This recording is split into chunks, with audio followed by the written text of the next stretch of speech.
وتنم آرزو جدي حسين حسنم آرزو جدي حسين حسنم آرزو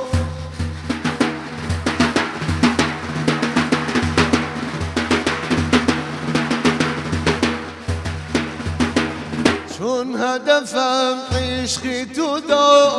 هدفم آرزوش محزار شایی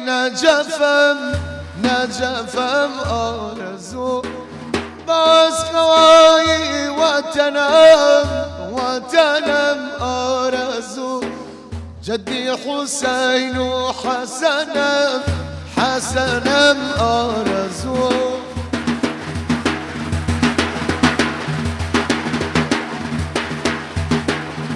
شب دستگیر و بیا تو بیا سقیه شیشم شکنم آرزو جدی حسین و حسنم آرزو جدی حسین و حسنم آرزو بازگوایی وطنم آرزو جدي حسين حسنم آرزو حضرتي ويسو القرنم آرزو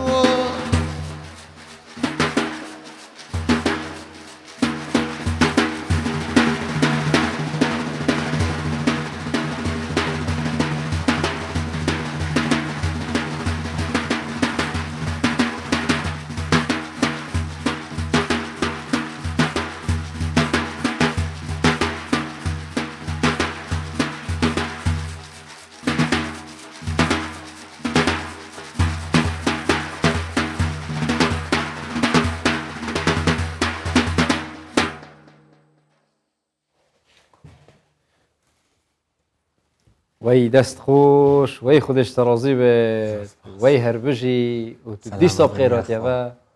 ما مستمل روان هش سلیمانی حتی هولیری زور سپاس احترام یا خوا بخیر بی زور سپاس تانه به هیوای خدمت کردنی چی جوان بو اشتغال عزیزه احترام تانه یا اهلا بخير بيا زور سپاس احترام رزم بو ایوای عزیز نيجي بخيرات نجمع وانا هر بخير هاتين او داكو گرم که ها بسنی احمد برا تجي دافع خوار گرامه پیش برنامه پیم گفتم بزنم نایتقینی او دفعه بس دفعه باش ايش بقى موضوع راست بس دي فيستيفال يا يلا ده داس برنامجكم السلام عليكم ورحمه الله وبركاته سلام خواتان لبت پاشیوا 24 الپاشیوا کردستان 24 ام دیسا صلوات طيبات ما بو همي هنا بسرمان و کرد هر جهه گلی بن اشلاب شبجي بيك و بشين خدمتك جان پیشکشین وان شوید ليله القدر کو هر ده شوید دمایی کنه خیر و برکت در باز بن خودی اشلاب ما بخیر بن بس ان شاء الله جاني ورا شلون احوالك صحتك يعني توزك باش خراب بس باش بخير تسه والله توزك بصحتم يعني هون لا ان شاء الله بس سلامات باش تردم ان شاء الله سلامتي سلامتي دعاء ابو ابراهيم ممكن دعاء لبوكان ان شاء الله خدي سلامتي ابو هر نخوش يجي فيك سپاس بەڵێ بەڕێزان جارێکی دیکە سڵاوی خواتان لێبێت خۆشحاڵین لە کۆتاییەکانی مانجی ڕەمەزاندا تا ئێستا بەردەوامین لەگەڵ ئێوەی خۆشەویست دەبین ئەوەی جێی ئاماژە پێدانە ئێستا بارانێکی خۆش دەبارێت وردە وردە ئینشاءالله لە زەنجی مەترسی وشکە ساڵی نەجاتمان دەبێت ینی زۆر دوعاکرا زۆر پارانەوەکرا لەوەی کە لە وشکە ساڵی نەکەوینە وشکە ساڵی وەکو هەر ساڵ ئێستا وردە وردەوە باران دەبارێت هەر لەبەرەوەشە کە ئەم شەو کە میوانمان نییە لەبەرەوەی بارانە بارانك وقالك وقتها افريقيا جات موصى هي الاكر خوش به او عندك توصها بي او توزجينا خوريش الله خير ورحمته وبركاته ان شاء الله بچين دست بكين دست بكين لدست بك ده باكيجكمان هەیە هەر سەبارەت بە نوێژی تەراویحە بەرز ڕاگررتنی شەوانی قەدر کە دەشەوی کۆتایی مانجی ڕەمەزانە بۆچی ئەم دەشەوە گرنگە ینی لە لای مسلمانان و جیاوازی نێوان ڕۆژە تاکەکان و جووتەکان چییە؟ ئەم شەوانە خێری هزار مانجی هەیە مسلمانان دوعا دەکەن و قورئان دەخوێن و نوێژ دەکەن و زیاتر لە خوددا دەپاڕێنەوە بۆی بەر ڕەحمەتی ئەم شەوی لەیلەتول قەدر بکەون مرد بن دعایت خودت مرد بن هەکە ژیانە خودە مرۆڤ بگەرێت شەی مردن بەس بۆ دعا مرد بن هەموو بۆ هەمیوا بکەن بۆ هەمووان بۆ هەمی وەکوی کەمامسانی ئاینش باز دەکەن ینی دوعا کە بۆ مەسەلەن ئێستا من دوعایەک بۆ تو بکەم بۆ منیش ینی مەلایکەت بۆ دەکە کەواتە گەر دوعاکەی منیش قبول نەبی مەلایکەتەکە یا ربی هندرین سەرکەوت ناجەتەمیم بۆ هەموو ئەوانە هیچی بوو من دعا بکەن و بخۆ بۆ هەمی بکەن تاجارێ بچینە بێ پاکێژە پشتینگی دەبەردەوە یا الله طيبين يقولون سلام عليكم وأقسموا بالله جهد أيمانهم لا يبعث الله من يموت وليعلم الذين كفروا الشيء اللي تقدم ويا قالوا شو الشيء دابزيني قرآن ويحقوا إنسان كاتكي تايبة ترقام كابو خدني قرآن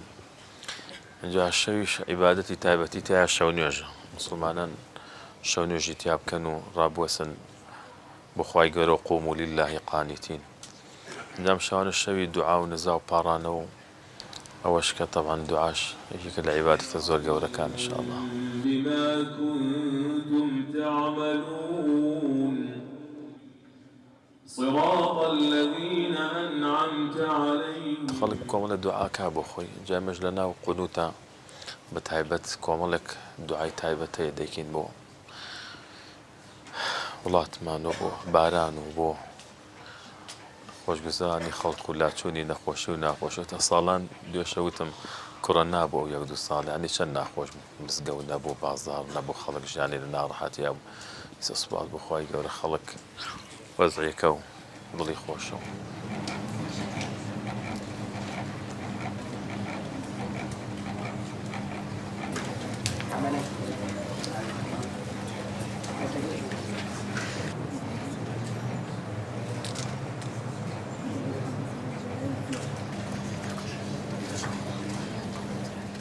پێغەمبەر صلی الله علیه و سلم بۆ خۆی ئەم دەشەوەی تێدا زیندوو کردوتەوە وەلەو ساڵەدا کە وەفاتی کردووە 20 شەو ئیعتیکافی کردو یعنی 8 شەو ڕۆژ لە مزگەوت ماوەتەوە ڕاوەستاوە بۆ خوای پەروەردگار تەبارەکە وتەعالە طبعا پێغەمبەر صلی الله علیه و سلم دیاری نەکردووە بۆ ئێمە لە کام شەوانەدا بەڵام فەرموویەتی لە شەوە تاکەکانە بە دوایدا بگەڕێن بە تایبەتیش شەوی 27 کە یەکێ لە سەحابەکانی پێغەمبەر صلی الله علیه و سلم کە سوێن نەخوارد بەخوای گەورە ئەڵێ من دڵنیام بە تأکیدی کە شەوی 27 شەوی قەدرە ئەمە طبعا لە کۆمەڵێک ینی بۆ چوون و ئیجتیهادی خۆی کە ینی وا حاڵی بووە لەو گرنگیە و کە والله ئەعلەم ڕەنگە ئەوە لەو شەوەدا بێت کە شەوی 27ە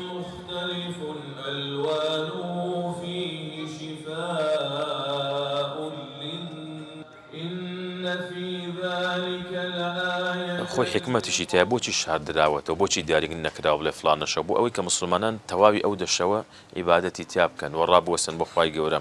و تەنها یەک کات نەبێ بەڵکو لە هەر دەشەوەکەدا بتوانن یعنی عیبادەتی تیا بکەن و شەو نوێژی تیا بکەن و دوعای تیا بکەن و ڕابوەسن بۆ خوای گەورە سوبحانەهو وتەعالە تالله لتسألن عما من نعمة فمن الله وقيل للذين اتقوا ماذا أنزل ربكم مختلف ألوانه فيه شفاء أزواجا وجعل لكم من هدى ورحمة لقوم يؤمنون وهو العزيز الحكيم. بەڵێ ئەمە پاکێژەکە بوو سەبارەت بە نوێژ و دوعا و تەراویح سەبارەت بە دەشەوی کۆتایی لەیلەتول قەدر و تەوەری سەرەکی ئەمڕۆمان باس لە زەکات و فەلسەفەی زەکات دەکەین ینی ئەوەی کە باس کراوە لە ئیسلامدا زەکات واجبێکە و لە قورآنیشدا ئەقیموا الصلاة وآتوا الزکاة بە دوای یەکدا هاتووە بۆ زیاتر قسەکردن لەسەر ئەم پرسە گفتوگۆ لەگەڵ کەسی تایبەت و پسپۆر بەم بابەتە مامۆستای ئەهلی عەلم زۆر بەڕێز دکتۆر لوقمان جامعی مامۆستای ئاینی و ئەندامی ئەنجومەنی باڵای فتووە لە هەرێمی کوردستان دکتۆر سڵاوی خوات لێبێت بەخێر بێت. وعليكم السلام گەلە السلام دەستان خۆش خدای قبیل کردی انشاءالله لە هەموو لایەکم قبولی کات ان شاء خدای الله. ئەجر و پاداش تێ شەوێت لەیلەت القەدر جی بگەین تەمام کەبینە توێ شەوێت اللهم آمين اللهم آمين لە هەموو لایەک ان شاء الله آمين إن شاء الله. دەستان خۆش بچینەتنەوە بابەتیدا با بچین. وەکی هەفکار و برای من گوتی فەلسەفا زەکاتێ بەرنامەیت بوریدا مە بەحسێ زەکاتیە کردی بەس دەستپێکی ez vecare ev şeve hema biçînet nav felsefa zekatê da caret nav İslamê da bû çi zekat ya feraz kirin yani Xwedê bi halê her kesekî dizanit musulman û geyre musulman evî çend pareyê hey evî kêmê hey evê mehtac ve ney mehtac bû çi Xwedê bi mezaniya xwe rizq wekî wê da baş nekiriye wekî xelkî pêtivê hey bû çi rizqê zêde bidite min şinî ku ez zekatê yan ji malê xwe kêm kim bidime kesekî dî yani ha em vê felsefê bi hez bikin. بسم الله الرحمن الرحيم الحمد لله رب العالمين والصلاة والسلام على شفيعنا محمد رسول الله صلى الله تعالى عليه وسلم وعلى آله وأصحابه أجمعين والسلام عليكم ورحمة الله وبركاته. سوشي سواسي جنابتان دكم دعو درفتا داول أخوات بالوردقار دكم إن شاء الله تعالى مسلمانان بقشتي ومسلمانان كردستان بتايبتي بكات لو كساني كوا آزاديان بكا لعقري جهنم وإن شاء الله هم ليشان ببها الشادوكا کاتە مای ئەوە ئینشاءالله خوای گەورە بەختەوەری و کامەرانی بە قسمەت ملەتی کوردی مسلمان بکە الحەمدولله وەکو فەرمووتان لەگە ئەو دەشەوە بارانی ڕەحمەتیش بەسەر هەموو لایەکمان باری دەربارەی پرسیاری جەنابتان ئێمە پێشەوە بیستە ناو فەلسەفەکە و ئایا خوای پەروەردیگار لەبەرچی ئەو شتەی وەکو بڵێن فەرز کردووە بووە بە ڕوکنی سێەم لە بنسینەکانی ئیسلام و ئەرکانەکانی ئیسلام دیارە ئێمە مسلمانین پێش هەموو شتێک هەر شتێک خوای پەروەردیگار بۆ ئێمە وازب بکایان حرام بکە ئەسڵ لێ کەلیمەی ئیسلام لە تەسلیم بوون هاتیە ملکەس بین بۆ فەرمانی خوای پەروەردیگار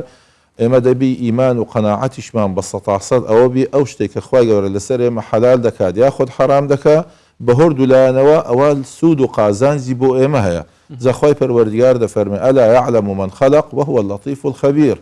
ئایا ئەوەی کە ئێوەی دروست کردووە ئەو چاکتر نازانی لە بەرژەوەندی و مەسلحەتی ئێوە و ئایا چی بۆ ئێوە باشە کەوابی ئێوە شتێکی زۆر گرینگە پێش هەموو شتێک هەر عیبادەتێک بی هەر دینداریەک بی هەر معاملەک بی بازرگانیەک بی بەلایانی حرامیان بەلایانی حەلالی ئێمە دەبی پێش هەموو شتێک ملکەز بین ئەوە تەسلیم بوون. خالی دووەمین دیارەگە تەمەشای ئەو کەونە بوونەوەرە بکەین دەتوانم بڵێم بەگشتی سێ بۆچوون هەیە بۆچنەشی سەرمایه‌داری هەیە کە ئەوە زیاتر خەڵکەکەی ئازاد کردووە بۆ بەدەستینانی سەروەت و سامان و پارە و هەر یەکە و پەیوەندی بەخۆی وایە ئەوە زیرەکە و لەوانەیە ببێت بە ملیاردێر ئەوی تریش لەوانەیە هەژار و فەقیرە نان نەبی بخوا ببردی لە برسان ئەوە عیلاقان بەیەک دیوە نیەتەوە ئەوە ئازادە خۆی پارە پەیدا دەکە و ئەوی تریشی چی نییە بەرامبەر ئەوە بەڵکو دەتوانم بڵێن بە پڕ ڕەتفعلیش دروست بووە کاتی خۆی کە نیزامی ئیشتراکی پێی دەگۆترێ یان نیزامی شیوعیەت تا ڕادەیەک ئەو داوای یەکسانیەک دەکات ینی کە ئەنەما ئەو خەڵکە هەمووی پێکەوە وەکو یەک وایە دەبێت ئەو خەڵکە حتا گەرەوەی زۆر دەوڵەمەند پارەی خۆی دابشکە لەسەر لەگەڵ فەقیرەکەی و طبعا ئەوەش یەکەمەکە ئەنانیەتی تا ڕادەیەکی زۆری لە ناودایە یعنی باشە ئێستەمە چ لە ئینسانێکی پەکەوتوو بکەین لە ئینسانێک بکەنکەوە بەتەمەند دەبی ئەختیار دەبی کەم ئەندامە یاخود ناقوستانیشیە دەبێت یعنی ئەوەی کە سەرمایه‌دارە و خۆی گەورەش دەیتوانی ئەویش وەکو ئەو چێر بکە سەقەت بکە شەلەلی هەبی نەتوانی کار بکە ئیش بکە ئەوە لەلایەکەوە زۆر ئەنانیەتی لە ناودایە ئەمە بەڕەهایی بڵێن هەریەکە و ئازادە و خۆی چەند بەدەست دەینی بەدەست بینی و ئەوتریش با بمری لە برسە ئەوتریشیان بەڕاستی زۆر ناواقعی بوونە یعنی یەکێک خۆی ماندوو بکات و پارە بەدەست بینیت و دەوڵەمەند ببیت بێت ئەو پارەی دابشکە لە نێوان خۆی و هەژارەکەی کە لەوانەیە تەمبەلبی هیچ ئیشیش نەکە ئەوەش لە جێگای خۆی نییە ئیسلام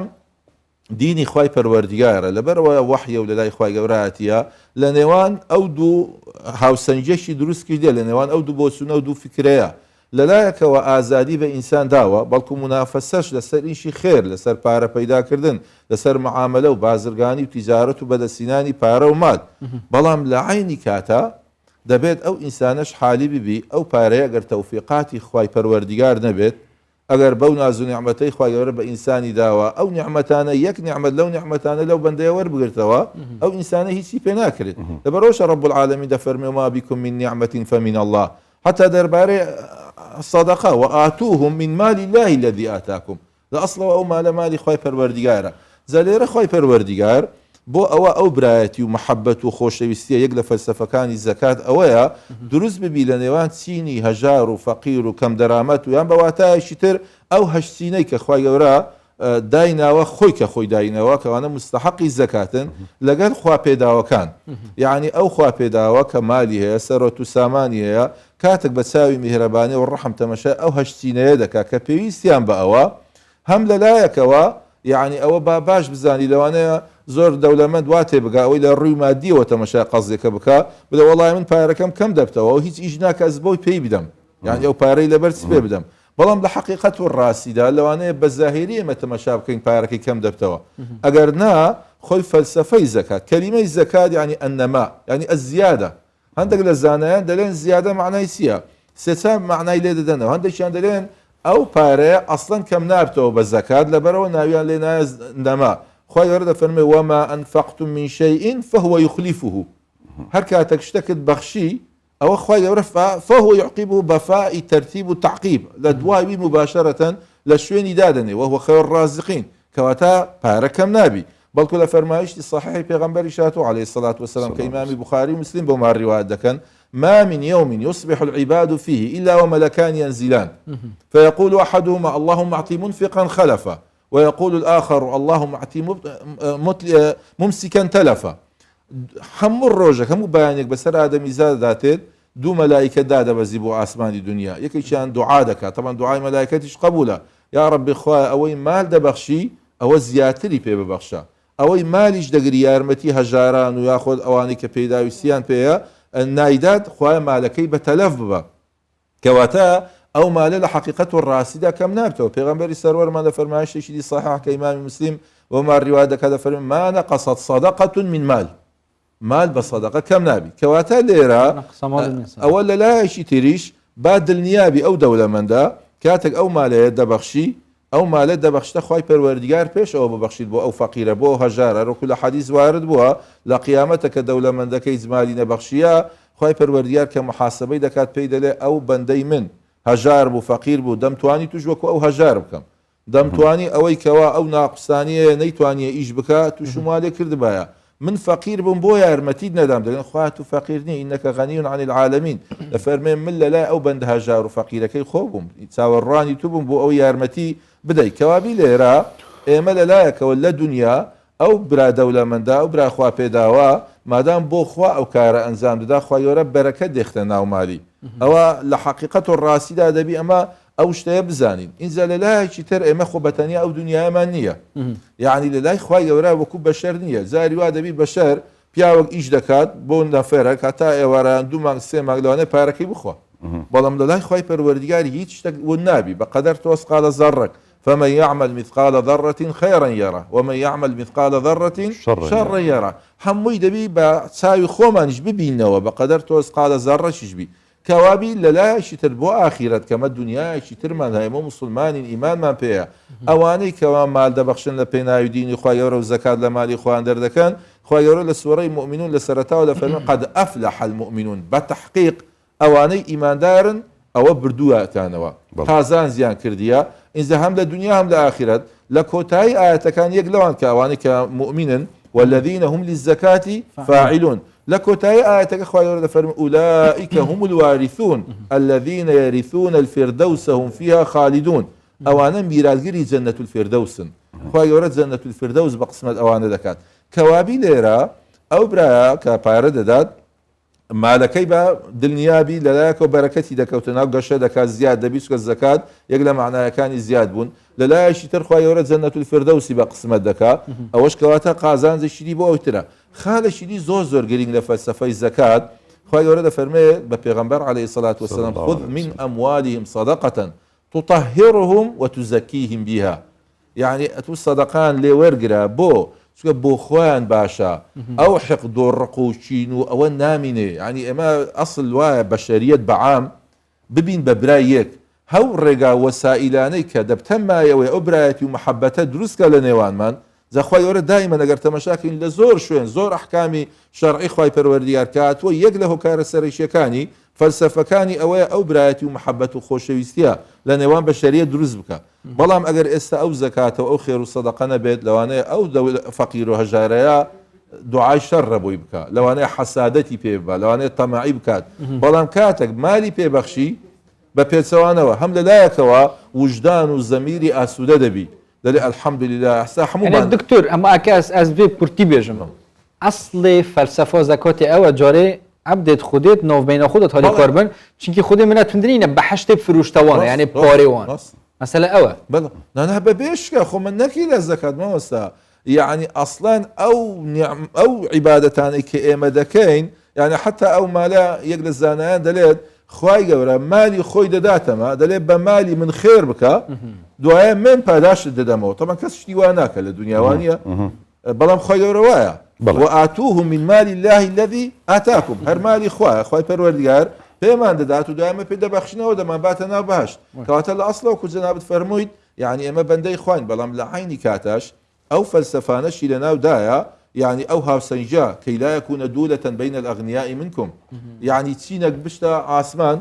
تينك شجلا عرض بمينيتوا بلام إما كاتك الزكاة بوشي وازا زوانيك بالراسي وكو فلسفي زكاة بوداني شيء أجر إما بدين بوشي وازا بالرقاي والعاملين عليها سوكا إما هشتين مانيلا أجر دوها مزال بباز ذكي كالزكاة يان بيدشي يقلو تيناني لو أني بيوستي بالزكاة نية بلام لبر أو إلا خزمتي حفتينكي ترك الزكاة يان بيدشي کە پێیان دەگوترێت والعاملین عەلەیها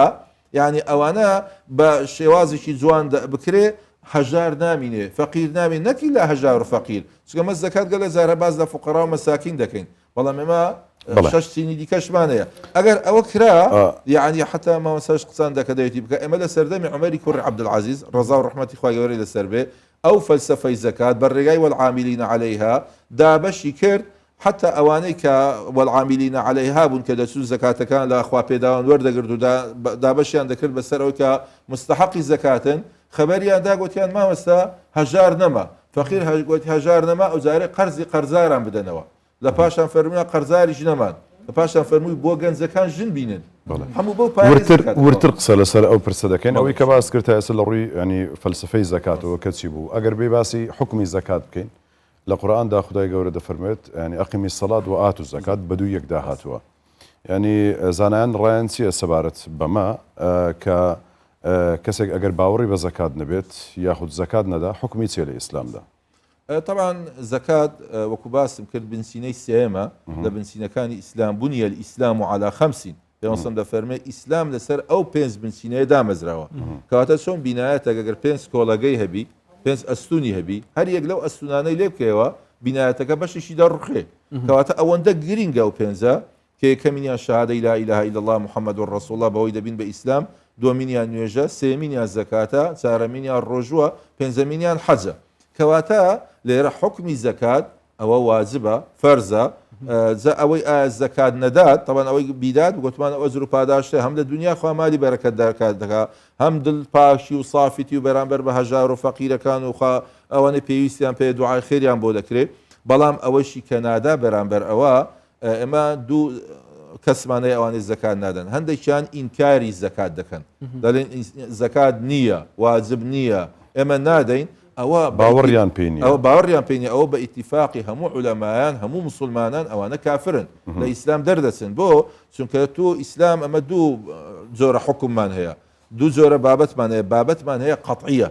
یعنی 100% عولەما هەموو متفقن لەسەر ئەوەی نوێژ واجبە ڕۆژی واجبە هەندێکمان هەیە زەنیە خلاف دروست دەبی لە نێوان فوقاهایان ئەوە ئەگەر بێ قەناعەتیشم بەوەی نییە لەوانەیە لەبەر لە قەناعەتم بە بەڵگەکەی نییە بەڵگەکە زەنیە احتیمالیە بەڵام ئەوە نا بەڵگەی بە بەڵگەی قەطعی هاتیە ئەوانە هەمووی متفقن لەسەرەوەی ئەوەی بلێ زەکات واجب نییە ئەوە کافر دەبی ئەوە لە ئیسلام دەردەچی ئەدی ئەوەی بلێ نا من دەزانم زەکات واجبە بەڵام بەڕاستی من پارەم خۆش دەوێت ئەمن نایدەم ڕەزیلە ئەلێرە دوو بۆ چونمانەیە ڕێی مەزەبی ئیمامی ئەبوو حەنیفە ئیمامی مالیک ئیمامی شافعی دەڵێن ئەوە تاوانبارێکی گەورەیە کەبائیرە. کەبائیرەی ئەنجامدایە بەڵام لە ئیسلام دەرناچێت بۆچکە قەناعەتیەیە ئیمانیش بیرروباوەڕ قەناعەتە مادام لە ناخەوە قەناعەتی بە ئەو ڕکنە گرنگ و گەورەیە ئەو لە ئیسلام دەرناچی بەڵام تاوانێک لە تاوانە گەورەکانی ئەنجام داوە ئەو دەلێت نەخێر کافرە دیانی لەبەرەوە خۆی دەلێت ئەوانە کەی زەکات و نوێژ بکەن و زەکات بدەن ئەو کاتی دەبنە ئیخوانکم ئەو کاتی دەبن بە برای لەسەر ئەساسینەمە لە ئەعمال و بنیات لەسەر ئەوە ساسە و لەسەر ئەساسی ئەوەشکەوە ئاەتمانەیە دەلێ ئەوانەی کە نوێژ دەکەن نوێژ ناکەن و ڕۆژی ناگەن ئەوە برای ئێوە نین هەتا نوێژ بکەن و ڕۆژی بگرن جە دەبن بە برای ئێوە ئەوە ئیمامی ئەحمەد دەلێ مەقسەدی لێ ئەوەیە برای ئێوە نین یعنی مسلمانین بەڵام وەکو باسم کرد قولی جمهور الصح والراجحترە ئەوە دەربارەی دنیا حکومەکەی ئەدی دەربارەی ئاخرەت دەربارەی ئاخرەت مە بە دوو ئاەتی لەگەڵ دوو فەرمایشی صحیح ئەوانەی کە زەکات نادەن ئەو پارە و سەروەت و سامانەیە هەمووی دەبێت بە ئاگر خوا گەورە دەوچاویان لای تەنیشتیان لای چەپیان لای پاشەوە پێشەوەیان هەمووی ئەو پارە دەبێت بە ئاگر و چۆن مەسەل لەبغی بینایەتێک بکەیت ئەو ئاسنانە هەمووی زیاتر بە جسمی ئەو پیاوان ئەو ئافرەتە دەبەسرێتەوە والذین یەکنیزون الذهب والفضة ولا ينفقونها في سبيل الله فبشرهم بعذاب أليم يوم يحمى زكاة ينفقون بلى يوم يحمى عليها في نار جهنم فتكوى بها جباههم وجنوبهم تنشنا وظهورهم هذا ما كنتم تكنزون فذوقوا ما كنتم تكنزون يعني أوا فرمو جزاء أوا كوا واتستان ذكرت وكو كان سلطان ذكرت الزكاة نددا لا آيات الشركة خوای پەروەردگار سزای دووەمین دەلێ ئەو پارە و سەروەت و سامانە هەمووی دەبێت بە مار عەزیات دەعبای گەورە دەچی خۆی لێ دەسۆڕێنتەوە دەوی دەکاتە ناو دەوی دەلێ ئەنە مالوکە ئەلەمەنە کەنزک والذين يبخلون بما آتاهم الله من فضله لا تحسبوه خيرا لهم بل هو شر لهم سيطوقون ما بخلوا به يوم القيامة أو زور بارانا أواني بخيلي دكن زكاة نادن واتێ نەگەن ئەوە خێرە بۆ ئەوان ئەی سەبارەت بەوانەی کە با بڵێن جۆرێک لە لوعبە دەکەن جۆرێک لە فرتوفێڵ دەکەن ینی ئەو ماڵی هەیتیان کە ساڵی بەسەردا دەسوڕێت و دەزانن کە دەبێت زەکاتی لێ بدرێت یانەوەتە دەیفرۆشن یانەوەتە شتێک دەکەن هەندێک حلەی وا دەگوترێ بە ناوی حلەی شەرعی وابزانام ئەسڵی نییە حلەی شەرعی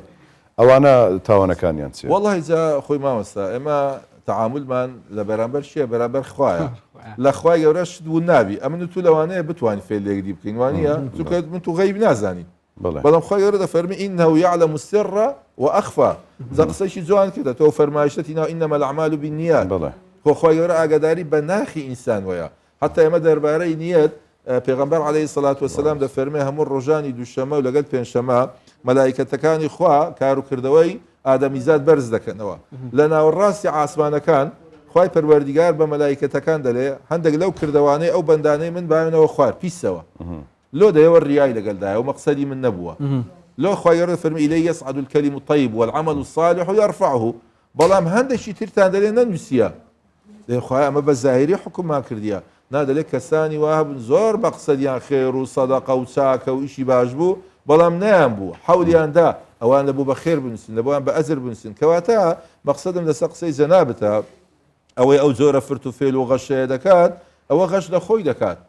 يخادعون الله والذين آمنوا وما يخدعون إلا أنفسهم وما يشعرون لەبەرەوە تو نابی بلێ وەڵام لەبەر خاتری زەکات و ڕاکردن و سالی بەسەنە سوڕایتەوە و زادەسی مەسەل جاریوادە بۆ مەسەل پارەی خۆی بە هەدیە دەدا خێزانەکەی خۆی ئەتا ساڵ بڕۆیشت بە دووبارە لێ وەردەگرتەوە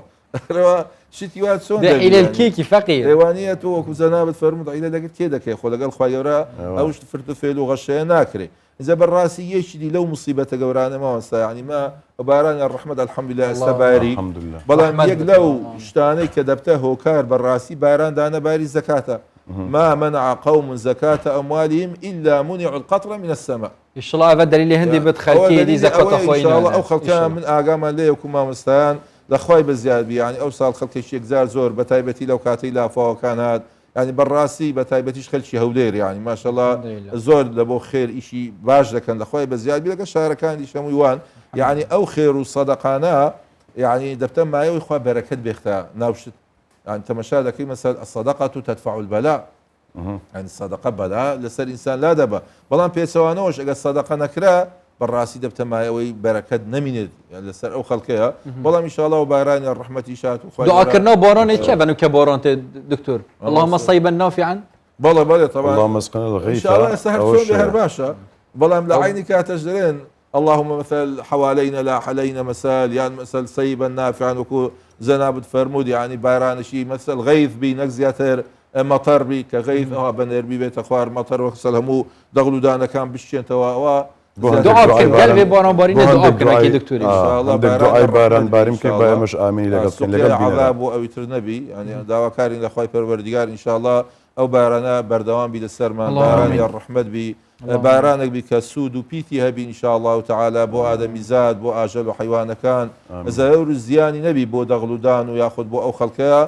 بە ئومێدی ئەوەی انشاءالله تعالی خوای گەورەش بەڕەحمە لە دایکمان بەڕەحمترە لە ئێمە بۆ ئێمە يعني زیاتر داک چەند بەڕەحمە يعني بينصم دفرمي الله أرحم بعباده من هذه على ولدها ذاك من ذلك خوي ونكر بدعاء بيني وأن ذا العامز خوي ورينا وما سكر ذاك من عائشة فرمي في غنبري قد سن خوشي دوي فرمي الله أرحم بعبادي من هذه على ولدها أو ذاك سن أو من ذلك دكتور بالرحمة إن شاء الله سربي أخفتنا في غنبري صلى الله عليه وسلم افجن كده نكده كده نكخت عيال خوب پشتی برزد بن بینه دوستی شقق ولید دن خودم پشتی اینگه باش بس هر خوش تریاتی هاوش شققش لخوشه ويستي والنبي ليه بزر النبي ان شاء الله بارانا رحمته به دكتور از ویجاری بما وان کسا اوید زکات ورد گرن کو تبحث كر از بار كم 7 صنفن کو قرآن شد 8 صنفن کو قرآن پیروز داد گل وان اوید والعاملین علیها کو زکات وانات شد رنگ نو کی اب زحمت بد مرو بزانت کی فقیره کی چوزانم وفي الرقاب والعاملين رنجا بزحمته لكنين فرق كرن بس فيت اوي ورد جرت يب ضمير بت اگر او كسي زكاتي ورد جرت او بيتفياوي بي نبت گنه باره يونجي ورد جرت و تمام بيتفيا كويا جان دي بي تقطان اما ما زور زاران كلك زركاتك باز لباسي دزي لكري دزي بونونا هروا بيناسي دزي ما كرديه نفرق بسي لدكانك 4 سو 5 برتقال مثلا بچی لە قاسەی مالەکە 10,000 دینار بدزی ئەوە دزیە بەڵام دزی زۆر زۆری هەیە زانایان دەڵێن بەڕاستی ئەوەی زەکاتی پێ نەشێت زەکاتی ژوەرگری ئەوە دزی لە 8 تینان کردیە ئەو 8 تینە ئەو پارەیە ئەو نییە لە حقیقەتدا ئەو مالێک کە ئەو وەریگرت کە پێی ناشێت پارەکە چێ لە حقیقەت و ڕاستیدا پارەکە یەچینەک لەو 8 تینانەیە کەوابی ئەوە دزی کە دزیەکە لەو تاوانە گەورانە دزی لەوانە کردووە جەنابەت فەرمووت حل چییە بۆ ئەوە هەلەبەر ئەوەشە ماوەسەلۆ خوای پەروەردگاری لەو 8 تینە یەک لەو چینانەی کە داینا زەکاتیان پێدەسی والعاملین عەلەیها ئەسڵ وان نییە زەکات ئینسان بەخۆی بچی بداتە دەست فەقیری لەبەر دووسێ هۆکاران یەک لەوان بەڕاستی ئەو دەوڵەمەندە لەوانێت تووشی ڕیا ببی دووەمین لەوانێ ئەو هەژارە تووشی زەلیلی ببێ پێ بشێتەوە بەردەوامەوە بە مالی خوای ئەسڵەن منەتی نییە کەسی هەموو جار مەسەل زەکاتم داتوو ینی لەبەرۆ زۆر ناخۆشە بەڵام ئەگەر بە ڕێگای سندوق بی یعنی بریا ئەوە بتە پێشنیارە یعنی عولەمای گەورە لە کوردستان زیاتر کۆمەڵە کەسانێکی جوان و ڕێک و دکتور ماچی لە ئێوە گەورەتر ئەوە بەگلەیبی لە ئێوە ئەوە هەموو ساڵێک ئەوەمەش پێشنیارمان کردووە بەڵکو خوا بکات ینی ئەگەرمە شێکمانە بێت داوایەکمان هەبێت دێوەی یەک لەو شێشە گەورانەی ئێستا لە عالەم و لە بەشەریەت بەعامە لە دەستدانی متمانە و سیقەیە بەس ئەو متمانە و سیقە بە چ دەگەڕێتەوە ئەگە ئەو جۆرە پرۆژانە بەڕاستی عولەمای گەورە ئەوانەی باوەڕ پێکرا و لە کوردستانی خۆمان چەند کەسانێکی پسپۆر ڕێو بارانە ئەگەر ئەوە دابنرێ مؤسسەتێکی زەکاتی عام دابنرێت وەکو بەیتولمال نا بەیتولمال جیاوازە زەکات شتێکی دیکە جیایە ئەو زەکاتە بەو شێوازەی کە گوتمان بەڕێگای والعاملین عەلەیها بدرێت ئێمە لەو کاتی یعنی حتا فەلسەفەی زەکات سە لە مەذهەبی ئیمامی شافعی دەڵێ کیفایەتی عومری بدەنێ لە مەذهەبی ئیمامی مالیک و ئەحمەد دەڵێ کیفایەتی ساڵی بدەنێ ئەستا گەلە کەس دەخەلت حالی بووە کە ئیمامی شافعی دەفەرمێ کیفایەتی عومری بدێ کە ئەنەما ئەو پیاوە تەمەنی 70 ساڵە ئەتوو 50 وەرە دەفتەری بدێ بۆ هەتا 50 ساڵی دیکە پێ بژی ناخۆم بەلکی بەیانی دەمری نا مەقسەدی ئیمامی شافعی ئەوەیە کە دەفەرمێ کیفایەتی عومری بدێ حتا مەذهەبی ئیمامی مالیک و ئەحمەد کە کیفایەتی ساڵی بدێ زانانی ئەو سەردەما جەمع و تەوفیقەشی زۆر جوانیان کردیە دەڵێن ئەگە بەڕێگای والعاملین عەلەیها بێمە گریمان ئەو پارەمان کۆ کردەوە ئەو مالەمان کۆ کردەوە لەو شوێنە ئێمە ئەو خەڵکەیە ئەوانەی کە ناویان هاتووە تەبەن دەبی دوو بەشن ئەوانەی دەستن کۆ دەکەنەوە بەشێکیان دەچن ناوی خوا پێداوەکان و پارەی ئەوان وەردەگرن بەشێکیان دەچن ئەوانەی کە مستحقی زەکاتن ناوی ئەوان تۆمار دەکەن این زەکاتێک هینانە لای ئەو لوزنەیە بۆ نمونە دەڵێن مامۆستایمە لەو هەولێرە لەو گەڕەکە بۆ نمونە هەمانە 10,000 نەفەرمانەیە پەککەوتونە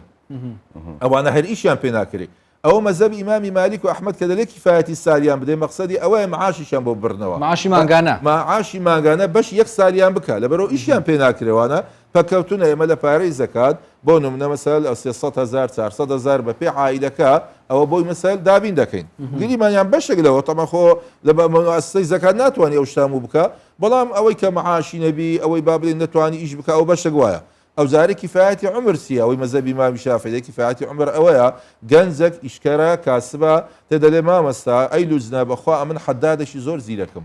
ئەمن نەجارڕەشی زۆر زیرەکەم بەڵام ئەخوا نەجاری پێویستی بە دەفتەرەکە ئەگەر ئێستا بای دەفتەرێک دارم هەبی من ساڵێکی دی زەکات دەدەم نەک زەکات وەردەگرم دەڵێن بابە ئەوە دەفتەرێک بڕۆداری نەزاری بکڕە بڕۆ حەلاقی دوکانێکی حەلاقی دانێەوە فیتەری بڕۆ دوکانێکی فیتەری دانێەوە ئەوە کیفایەتی عمرمان بەوەدایە نە کیفایەتی عمر فێرە تەمبەلی بکەین سی دەفتەری بدەین و لە مال دانیشەوە کیفایەتی عمرە نا جە مەقسەدەکەی من لێ یعنی کاتێک ئێمە دەڵێن کە جەنابتان فەرموتان ئاوە ئەو پارەی وەربگریت و پێی نەشێت فعلەن حرامە دزی لە هەوا هەشتینەیە دەکا بەڵام ئەگەر بەو شێوازە کە دراوە العاملین عەلەیها ئەو کاتی ئەوانە ناتوانە فێلە بکەن لەبەرەوەی لوزنایە دەچی لێ دەکۆڵتەوە لەو گەڕەکە لەو مەنتیقا بزان ئایا حتا ئەوانەی کە مالیانەیە يعني تنسيق دەبی لەگەڵ حکومت ئایا مەسەل واریداتی ئەو کۆمپانیا ئەو شەریکە ئەسە بەداخەوە زۆر جاران ئاگام لێ ینی بەسەدان دەوڵەمەندی زەبەلا حەیە ئەوە زەکاتی نادا بەڵام لە حەقیقەت و ڕاستیدا ئەگەر ئەوە حتا لە ڕووی شەرعیەوە زەکات لەبەرەوەی واجبە ئەگەر دەوڵەتی ئیسلام و بەو شێوازە ئێمە وەکو باسمان کرد دەبی بە غەصب لەیان بستێنی خود من ئەموالیم صدقة گەر خوا پێداوێک زەکاتی نەدا دەبێت بە غەصب و بە زۆری لێ حتى لە مەزەبی خۆمان قەولی قەدیمی مەزەبی مالکی دەڵێ ئەگەر نەیدا دەچی زەکاتەکەی بە خورتی لێی دەستێنی بەڵکو نیوەی مالیشی بدەی مسادەرە بکەیت بۆ ئەوی جارێکی ئەو هەلە گەورەیە نەکات باشە مەقصەدەکەم لێ چییە لەبەرەوە فەریزەشی گەورەیە ڕوکنەکە لە ئەرکانی ئیسلامەتی مادام تو خۆت بە موسڵمان دەزانی دەبی دوا بکە حتا تەمەشا دەکەین کاتی خۆ مەسەل پێغەمبەر عەلەیهی سەڵات وەسەلام کە نەفەری دەنارد بۆ بەحراین بۆ ئەو دەوروبەری جەزیرەی عەرەبی کە داچوو ئەو نەفەرانە مەڕیان مەسەل دەینا لە کەندەشیان دەنا بۆ ئەوەی هیچیان لێ بزر نەبی بزان بژمێرن چەند سەر مەڕ دەبی زیاتر بێت بە زەکات ئەو زەکاتە بەو شێوازە جوانە بەڕاستی ئەگەر کۆکراوە ئینجا دابشکراش با شێوازێکی لوزنەوە و لێ پێچینەوە ئەو کاتی ئەوە نامینێ ئەتو لە مزگەوتی لە مالی لە شوێنێکی سوالکەرێک لە دەرکەی دەدا بەشێکی زۆر ئەو سوالکەرانە لەگەڵ ڕێزم لە بۆ ئەوەی باشبی ئەنی بەڕاستی گەلە زەمە دەبیستین لە لای جەنابتان و لە ئەعلامیەکان دەڵێ ئەوە مەسەل پۆلیس سومالیان و نازان پیرەژنەک بوو 8 ملیۆنیە بوو نازانەوە 10 ملیۆنیە بوو ئەوە منداڵ بەکرێ دەگرن دەست لە سەری کۆلانان دادنێن ئەخرەوە مصیبەتێکی زۆر گەورەیە ئەو کاتی ئەو زۆرە شتانە نامینێ دێت ئەو لوزنەیە کە دەچی لێ دەپێشتەوە گەڕک بگەڕ ڕێک مامەستای گەڕک دەبتە ئەندامی ئەو لێژنەیە ئەرێ چەند فەقیر لە منتیقین گۆیە ئەوانەی کە مستحقن ناویان چیە هەموو ناوەکان دەنووسرێت زۆر بە جوانی ئەو ڕێک و پێک و کێشەکەمان نامینێ بەڵام داخەکەم یانی ئێمە دائیمان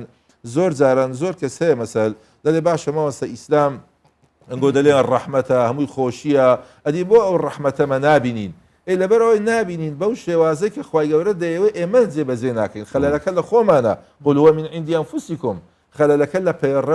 پەرڕەوکردنەوەکەیە نەک لە پەیام و بەرنامە و مەنەزەکە ئەوەیە خوایە بەو شێوازەی کە خوای گەورە داینایە بێ حکمت نییە خوا بەخۆی یەک لەو چینانەی دانایە زەکاتیان پێ بشێ حتا نابی ئەوانە ئیش بکەن والعاملین عەلەیهی ساڵ 12 مانگ موظفن لەو سوندەقەی زەکاتەی معاشیان بۆ دەبڕێتەوە زانایان دوو بۆ چونیانەیە ئایا چەندیان بدەین هەندێک لە زانایان دەڵێن ثومنی زەکات پارەکان کە کۆ کراوە چەند بدەی برێتە بەوانە بۆ ئەوانە مێشیان ساوی هیچ شتێک لە بێشیان نەبی عائیلەی خۆیان جوان بەخێوکەن تا خۆیەکلا بکەنە بۆ ئیشە هەندێکی دیش لە زانایان دەڵێن نا ثومنیان نادەینێ لەوانە یەک لە 8 زۆربی بەڵکو بە پێی پێویست یعنی ئایا بڵێن مۆزەف تەقدیر دەکرێت ئەو نەفەرە ماگانە چەندی پێویستە مەلیۆنەکە 2 مەلیۆنە پێی بدرێ خۆیەکلا بکاتەوە بۆ ئیشە مامۆستایانێ و کەسی کە زەکاتی پێدەدرێت مەرجەم موسڵمان بێت خۆی لە قەولی ئەصەح و ڕاجحەکە دەبی مسلمان بی لۆ چکە زەکاتەکە مسلمان دەیدا تؤخەذ من ئەغنیائیهم وترد على فقرائهم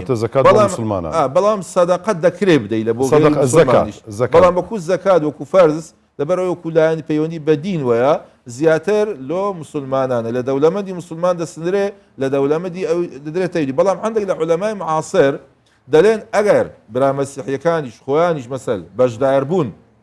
لەو پارەی و بیننا ئەو سندوقە و مؤسساتە بە تایبەتی ئەگەر وڵات و پارەکە زیاد بۆ ئەوی تروانێ حتا هەندێک فتوایە دەمانعنیە کە ئەوانیش بێبەش نەکرێت ئەگەر بەشدار بوون بەڵێ باشە ئەگەر با بڵێن کە بۆ مسلمانانە ینی زەکات نەک سەدەقە زەکات دەدرێت بە نوێژنەکەر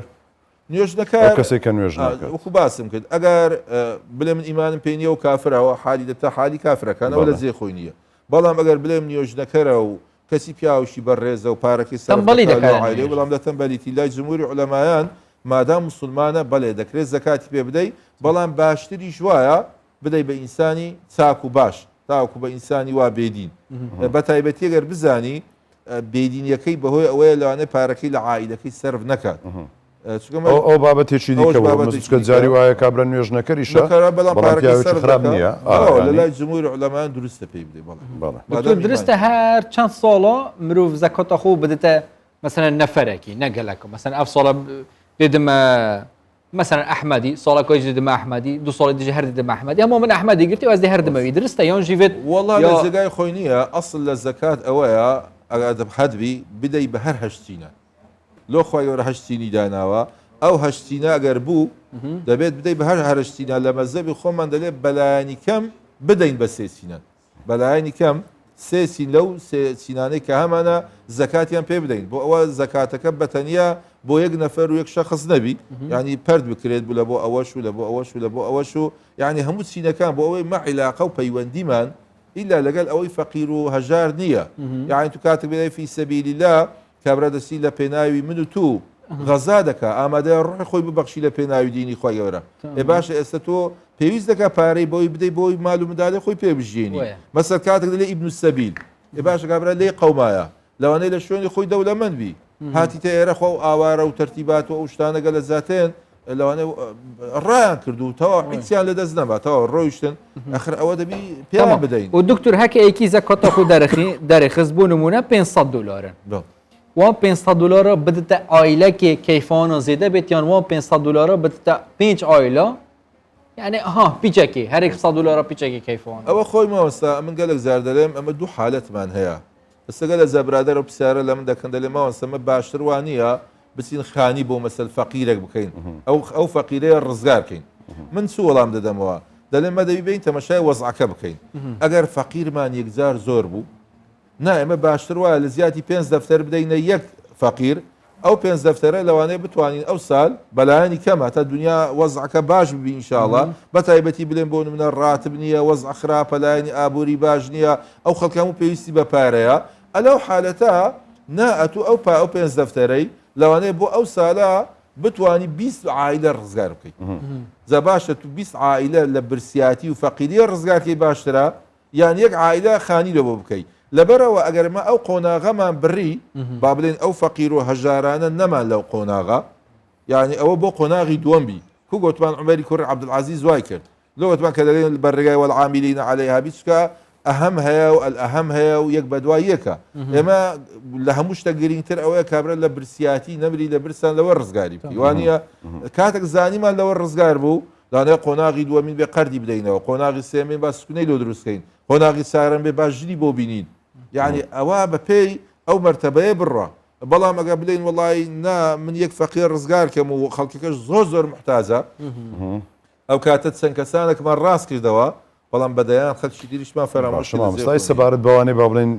بە نزیکی و دووری بۆ نمونە تو لە نزیکی خۆتەیە براکەتە خوشکەکەتە یان ئامۆزایەکەتە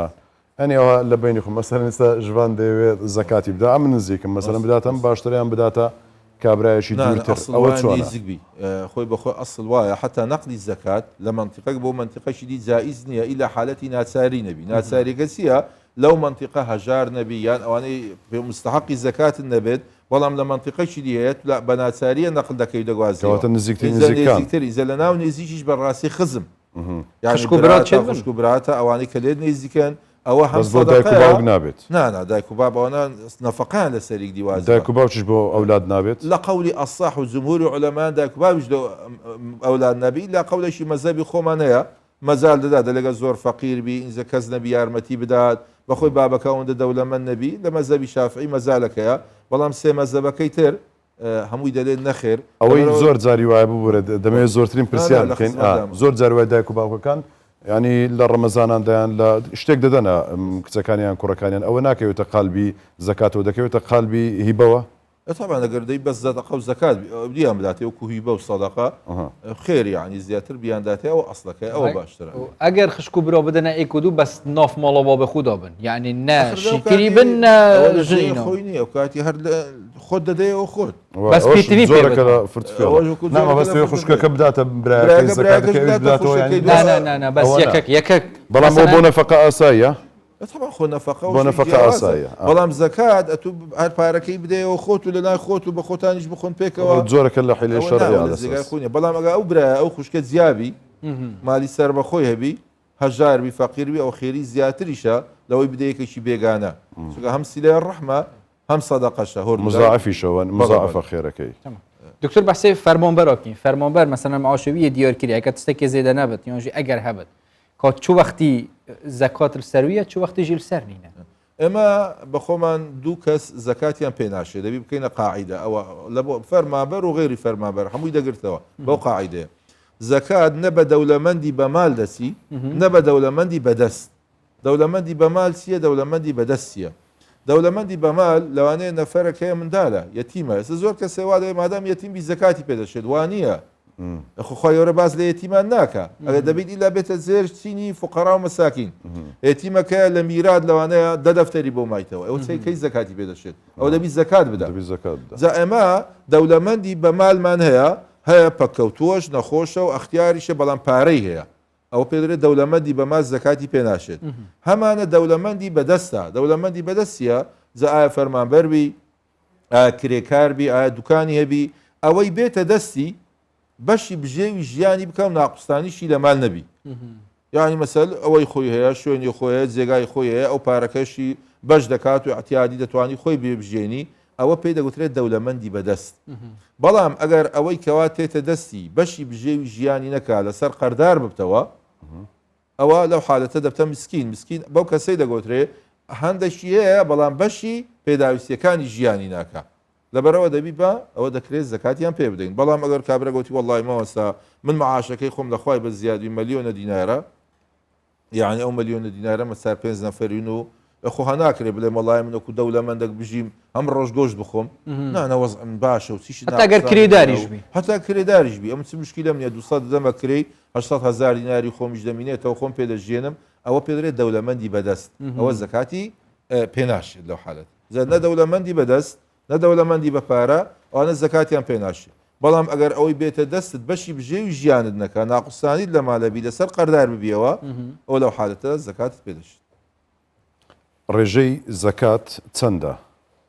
خۆ ڕێژەی زەکات مەسەلێگەر بە لایانی پارەبی ئەوەی لە شەرع دانراوە یان ئەوە تا ئەوەیە 130 مسقال زیو یاخۆت 20 مسقال زەر ئێمە عادەتەن لە لوزنەی فتووە هەموو ساڵ بە حکمەوەی ئێستا زیو کاتی خۆی قیمەتی زی و زێر ڕۆکوویەک بەرز دەبووە بەڵام ئێستا قیمەتی زی و زۆر دابەزیە کو نەبیتە عوملەشی سەرەکی ئەوەی ئێستا ئیشی پێدەکرێت عوملەی زێڕە لەبەرەوە ساڵانە ئەنجومەنی باڵاسەندا زیوەکە بەرژەوەنی فەقیری زیاتر لە ناودایە بەڵام ناکرێژ ینی تو بڵێ وەڵی کابراایە 200,000 300,000 ئەوە دەوڵەمەندە و زەکاتی دەوی بدات لەبەرەوە بە زێر دەخەملێنن ئێمە ئەو ساڵ لە ئەنجومەنی باڵای فتووە کە بە زێرمان خەملان و بسیارمان لە زێر ڕنگەکان کرد 20 مسقال زێر 7,800,000 دینار دەرچوو کەواتە ئەوەی ئەو مەبلەغە پارەی هەبی 7,800,000 دینار ئەوە حەدی نیسابە ساڵی بەس سۆڕاوە ئەو دەبی زەکاتی لێ تقریبا دەفتەر دوورەرێت 250 دلار کەبن بۆ پارەیان ئەوە خۆی بەخۆی جارێک دەبی بگاتە حەدی نیساب کاتە گەیشتە حەدی نیساب ئەو کات کە ساڵی بەسە سۆڕاوە چەند دەدەی قانونی زەکات 2.5 دەدەی گەر پارەبی 2.5 یانی دەفتەرێک دووە ڕقەونی ینی مەلیۆنێک 25,000 ئەوە 2.5 ئەو کاتی وەکو بۆ دانەکەیە ڕێژەکە چەندە بەڵام ئایا کەی دەیدەی دەبی بگات بە حەدی نیسابەکە نەگاتە حەدی نیساب ئەو لە ئەسڵەوە ئەتو دەوڵەمەندی ئەوە 6 ملیۆن ینی ئەو 7,800,000 با بڵێن لە یەکی یەکەوە با بڵێن ساڵی نوێەوە تاوەکو ئەو ساڵە ئەو بمێنێتەوە زیاد و کەم ئەو نکات کاتی ئەنی کەم نکاتەوە ئەو کاتە ئێستا یەک ئەودیشە بە شتێکت بە هیناوە یادم بەڕاستی ینی دەتوانم بڵێن فێلەکە لە خۆ دەکەین ینی مەوزوعەکە چییە کە ئیلا ئەو پارەیە بمینێتەوە ڕاستە خۆ ئەسلەکە ئەوهای و پارە ببینێتەوە ساڵی بەسەر بسڕێ بەڵام علەمای معاصر ئێستا شتێکیانەیە لەسەر بابەتێک کە دەتوانم بڵێم ئێستا بەس دەوڵەمەند پارەی نییە لە مال بمینێتەوە دەوڵەمەندی زەبەلاح بەڵکو فەقیرێکی جەنابەت مەسەل 7 ملیۆن تێژنت نییە لەو خۆ دەلێ لۆ ژنینانە دەکداوێت سەر بۆ ساڵی داهات و دەبتە 8 ملیۆن وڵات و دەبی زەکات بدەیت بەڵام لەوانەیە دەوڵەمەندمان هەیە 3 باڵەخانەی هەیە ئەوە لە میانەی ساڵ مەسەل 5 دەفتەر 6 دەفتەری بۆ تێ 5 دەفتەریش قەرز دەکا دەچی ئەو جارەی مەسەل معمەل بوو زەکدادنێتەوە لەوانەیە ساڵ بسڕێتەوە 2 دەفتەریش قەرزاربی ئایا و معقولە بڵێن وڵای ئەوە زەکات نەدا جە هەندێک لە زانایان بەڕاستی ئەوەی کە با بڵێن زۆر بە زاهری تەمەشای بابەتەکە دەکەن کە بڵێ وڵی لە پارەتەبی و حشکە پارەتەبی لە مال و سال بسڕێتەوە ئەوانە دەنەوە زۆرە کەسانە زەکات نادەن بەڵام لە علەمای معاصر و ئەو سەردەمە دەلێن نەخێوانیە بەڕاستی ئەو دەوڵەمەندانە دەبی ساڵانە بەرهەمی ئیشەکانی خۆیان هەموو عسێ بکەن حتا ئەو کاتی ئەگە سەرفیان کردبی بڵێن بۆ تو باڵەخانەکەت هەیە دەبی بڵێ ئەو باڵەخانە ئەو ساڵ صافی ئێرادەکەی چەند بوو با لە دەستی تیژە ڕۆیشتبی ئینجا مەسەل ئەو معمەل بوزەی هەتایە مەسەل ئەو کارگەی ترت هەیە ئەو کات زەکات بدەیت ئەمن کاتی خۆ جارێک لە منتیقەی کوران لە مزگەوتی بەرزنجی بووم پیاوە کات دەوڵەمەند بوو ئەو کاتی لە سەردەمی بەعەز بووتی وەڵی ماوەستا ئەمن 2 کارگەی زەیتم هەیە لە بەغدا ئەم زۆر دەوڵەمەندم ساڵانە ئەو کاتی لەوانە 6 دەفتەر بێتە دەستم کەچی چوتمە لایەن دە مامۆستایان ئەم نایە لەمە 6 دەفتەر ساڵی بەسەر بسۆڕێتەوە بەشتی تر دەدەم بە من دەلێن زەکاتت لەسە نییە بەڵام وڵی من دەوڵەمەندم چی دەلیت و گوتم وڵی ئەوەی من حالی بوومە لە شەڕ خوای پێغەمبەر دەفەرمێت تو خەذو من ئەغنیائیهم ئەتو دەوڵەمەند یان دەوڵەمەندی فەرمووی وەڵام دەوڵەمەندم ئیگوتم باشە مادام تو دەوڵەمەندی حتى لای مەذهبی ئیمامی ئەحمەد ڕەزا و ڕەحمەتی خوای گەورە لەسەر بێ لەلای ئەو حەول مەرج نییە ئەو دەلێت ئەگەر گەیشتە حەدی نیساب حتى لەلای ئەو پەرلەمانتار و وەزیر دەبی مانگانە زەکاتی بدەن مانگوانە خەگە پارەکە بگاتە 7,800,000 مەقسەد لێدەیە گەیشتە حەدی نیساب لەلای ئەو مال المستەفادا مال المستەفا مەقسەدەکەی من لێرە چی مەوەستا ئێمە بەڕاستی ئەو شتە نوێیانە قسەی نوێی ئێستا لەسەر کرایە دەبی دەربارەی ئەو بابەتانە قسەی تر بکەین ئەگەرمە قسەی ترمان نەبی ئەو کات وڵی دەوڵەمەندەکان هەموو ڕزگاریان دەبی لە زەکات پارەیان هەمووی لە ناو مەعاملە و لە ناووانە بازرگانی زەخم و لەوانەیە دەفتەرێکیان لەمان لەبی خە دەفتەرێک دووەرە قەونی دەکات زەکاتی بدا کەچی لەوانەیە سەرمایەکەی ئێستا ملیارە دۆلار بی ئەخر معقول ئەوەی سەرمای ملیارە دۆلار بی 2 ملیار دۆلار بی 2 ڕقەمی زەکات بدایان 10 ڕقە زەکات بدا و معقول نییە لەبەرەوە علەمای معاصر قسان لەسەر ئەو بابەتە نوێیانە کردیە بەڕاستی یعنی کە حتا گە سالیش نەسوڕاوە ئەو پارەکە هاتە دەستیان چونکە بابەتی حەول بابەتێکی خلافیە لە نێوان علەمای ڕاستە جمهور لەگەڵ ئەوەنە خاستە مەذهبی خۆمان کە سالی بەسە بسۆڕێتەوە بەڵام ڕئیشە المال المستەفا دەبی یەکسەر زەکاتەکە بدا یان ئەگەر نا بەلایانی کەم دەبی ساڵانە بخەملێنی پارەکەی چەندە زەکات لە هەمویان دەربکاتە دکتور بەس ئەس دومەکە پرسیارەکە ئەگەر کورتی کابراایەکی خۆنی خۆی هەی شقێک دوژێت هەین لێ بکرێ دای وەختێ زەکاتێ دت ژداهاتێک کرێوە دێدت مەسەلەن حتا ئەگەر بخۆجی یانژیش کویا پارەوان شقایانژی وان دکانە دێدت ئەوە خۆی دوو ڕێی هەیە ڕێیەکمان هەیە تەمەنەوە هەمووشتی معاصرن نوێنە ڕێیەکمان هەیە و تایبەتی ڕێی حەمبەلیەکانە دەگە لە مالیشیەکانە دەلێت دەبی هەمووی بخەملێنی 2.5 لێ بدا ئەوە قیاسیان کردێ لەسەر عروضی تیجارە هەندێک شتر لە علەمایان دەلێن نا ئەوە قیاس کرایە لەسەر زەوی وزار زەوی گەنمی دانەوێلە ئەوە عاتەن لە گەنمەکەی نادەی بەڵام لە بەرهەمەکەی دەدەی بەڵام 100 دەدەی لە صافی ئێرادەکە ئەو ڕێی دووەمین دەلێت ئەو شقەیە لەبەرەوەی لە ئەتو لە باڵەخانەکەی عەفو کرایتی لە بەرهەمەکەی دەبی 100 بدەی ئەو کات مەسەل بڵێن ئەو دوو باڵەخانە ئەو دوو شقەیە ئەو سال 3 دەفتەری کرد لە زیاتی بڵێن هەر دەفتەرێک 2 ڕقەونی بدەین هەر دەفتەرێک 10 ڕقەی بدەین 100 لەبەر چی لەبەرەوەی تو لە سەرمایەکەی نادەی چکە بەشیشی زۆر لە پارەکەی تو لە کێ ئێستا لە ناو باڵەخانەکەیە لە ناو شقەکەیە لە ناو کارگەکەیە طبعا ئەوە شتێکی نوێیە يعني وەکو بڵێن زەکاتی عقارات و زەکاتی سوفن و طائرات و ئەوە عیمارات و ئەوە بەگەر مەزالەبی بابەتێکی نوێی سەردەمیانەیە بەس بەڕاستی دەبی قسەی ئەو قسە نوێیانە ئێستا جێبەجێ بکەین ئەگەر نا وەکو باسم کرد بەشی هەرە زۆرە دەوڵەمەندەکە ئێستا لۆ ئەمە هەژار و فەقیرەکان مەکۆتایی پێ نایە ئەگەر لەسەر ئەو فتووا ئەو مەزەبەبی دەوڵەمەندەکە زەکات نادا فەقیرەکەش دەبی زەکات بدات لە جێگای خۆی نیە لەو حالە لەبەرەوەی وابزانام کاتەکە کۆتایی هات بەس یەک پرسیاری ئەخیر ئەگەر بە کورتی ینی بتوانی وەڵام دێەوە سپاس دەکەین گوێم لە قسەیەک بۆ دەڵێن مەسەرەن ئەوەی حەدی پێویستی ئینسان بابەتکە سیارەیە ینی بۆ منەگە سیارەیەک حەدی پێویستی دوو دەفتەر و نی بێت بەڵام کەسێک بۆ حەزی خۆی دەچێت نزیکەی 6 دەفتەر 7 دەفتەر بە سیارەیەک دەدات دەگوترێت ئەوە دەچێتە قالبی ئیسرافەوە ئەگەر هەڵم بۆم ڕاستکەوە ئەو کەسە زەکاتی لێ دەکەوێت زاوە قسەشی زۆر جوانە حتا مەسەل نەک ئیلا دەربارەی سارە و شت ئێستا زێڕمان هەیە زێڕی ئافرەتان زەکات لێ ناکەی پێ الحلی المباح ئیلا لا حەنەفیەکان و زایریەکان نەبی دەکە بکاتە 20 مسقال زێر دەدەین بەڵام لای سێ مەزهەبەکەی تر زەکاتی لێ ناکەوێت بەڵام هەر سێ مەزهەب ڕەییان ئەوەیە دەلێن ئەگەر بگاتە حەدی ئیسراف ئەوە زەکاتی لێ دەکەوێت بۆ چونکە دەلێن ئەمە عورف لێ لەو حالەتەش حکم دەکا باشە ئێستا عورفان بڵێن بۆ نمونە ئەو ئافرەتە 50 تا 6 مسقال زێر ڕاهیبی کەسی ئەوە 3 کیلۆ زێڕیەیە باش ئەو 3 کیلۆ زێڕە بەبەر خۆی وە دەکەوە نییە ینی کاتە لە حقیقەتە ئەوە بخسەشی بەشانیدا وانە کاتە بخسەکە بەسەشانیدا بەس دکتۆر ئەویش هەیە مەسەرەن ئەنواعیان زۆرە چوزانم ملوانکەیە قایش هەر بەخۆن عولەمایەتیان گوتی لێرە دەڵێن بەچی دەزانین ئیسراف دەی عورف مەسەل بۆ نمونە لەوانەیە خێزانی بازرگان ئەگەر هەتا 100 مسقال 150 مسقال زێڕیشێبی بۆ ئەوان عورفی وان ئاساییە بەڵام بۆ نمونە ئافرەتی عوامی عادیبی فەقیر و هەژارێکی ئەتیادیبی ئەخر ئایا ئەوە بێت 200 مسقال زێڕیەبی معنای ئەو پارەی مالیان هەبووە چونە بە زێڕیاندایە هەلیان گرتیە جارجار لە مناسەبەدەی لەبەر دەکەین جا ئیمامی مالی قسەی جوان دەکات لەسەر قسەی مامۆستا دەفەرمێ ئەگەر مەدەڵێن سوکنا لە پێداویستیاتی ژیانی ئینسانە دەلێگەر ئەو ئینسانە پێویستی بە سوکنەک بوو بە 100 دینار ئاسایی بوو تەبیعی بوو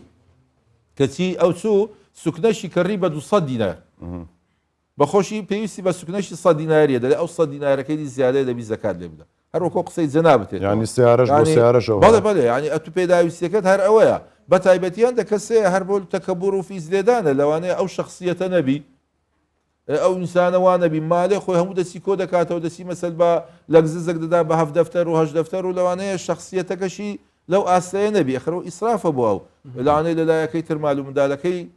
وەزعیانیش تەواو نەبی لەبەرەوە کە هەر کاتێک شت کە بوو ئیسراف زیادە ڕەوی لە هەر شتەکرا ئەو زیادە ڕەویە حرامە و زەکاتیشی دەبی لێ بدەین وی ئیشڵە خودش ڕزی بە دومایەکێ ڕەنگە ئەوە ما و دکتۆری بەحەسکری دوێ ساعتێدا gelek کۆکین بێت بەرامبەری vê زەکاتیانێ vê پیرۆزیەتنەوەی ئیسلامێدا بزەمیر بن زەکاتێدا بخۆ پرسیارە زێدەتر کەسانی توەکی دکتۆر و مامۆستای بکەن ئەم gelek مەمنوع توینە دکتۆر زۆر سپاس دیڤیجۆ زەکات فۆژیت کەوت برۆ ساعتەکە ئینڤێرێ زەکاتێ بدەن تشتێکی خۆش پێشکەش بکەن خودش تەڕۆژ سلێمانی ئەوتێڤێرێ حتا کەتە بدەن زەکاتی میزاز بدەن ناوێ خودی لێ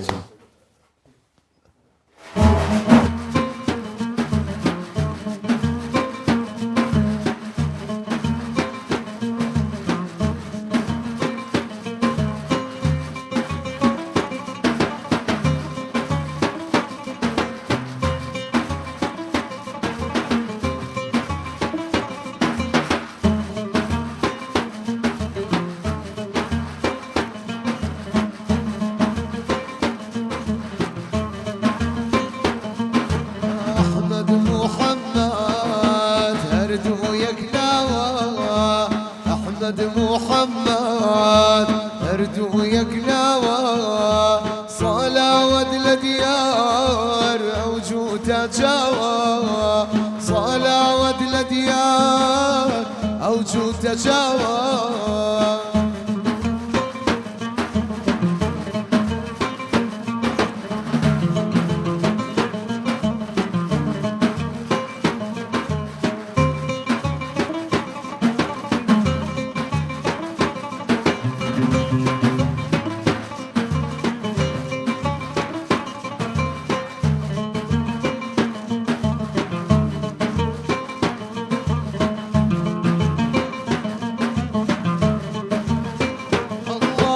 جاوك طه فضلا يبغى جاوك طه فضلا يبغى مجد تبغى سر النقاء أحمد محمد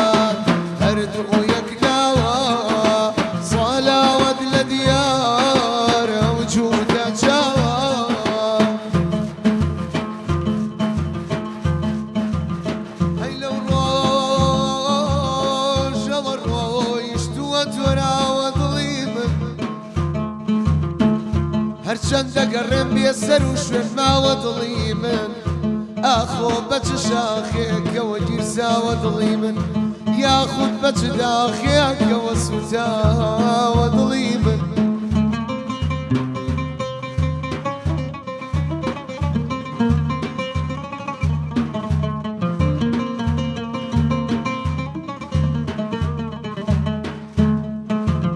سەر لە جێگای پێدەنێ کولی سەحەر مەستانە ڕۆژ بۆ زیارەت دێتە کەعبە ئەو دڵ و ئەو جانە ڕۆژ کەعبە چی بکات شانەیە کە سەر لە پایەی عەرشەدا حەیفە بیکەی گەر بە نیمی خشتی ئەو هەیوانە ڕۆژ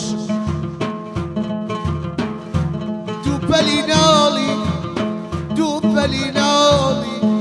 بوڕاقیە و شەوەی لێ کەوت بوو من دەڵێم مانگە شەو یەکیانە ئەوی تریانە ڕۆژ کەهف الوجودی عین السعودی صاحب الجودی بحر الندى أحمد محمد أرجو يقناوى أحمد محمد أرجو يقناوى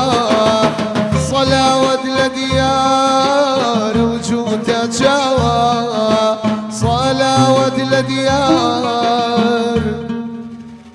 وجود تجاوى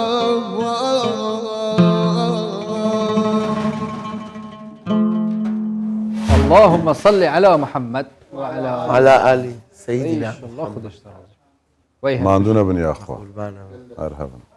بارانك خوشت باران و بەردەوام و خۆش هيدي هيرة زیاد و کەم دەکەوە انشاءالله تيتو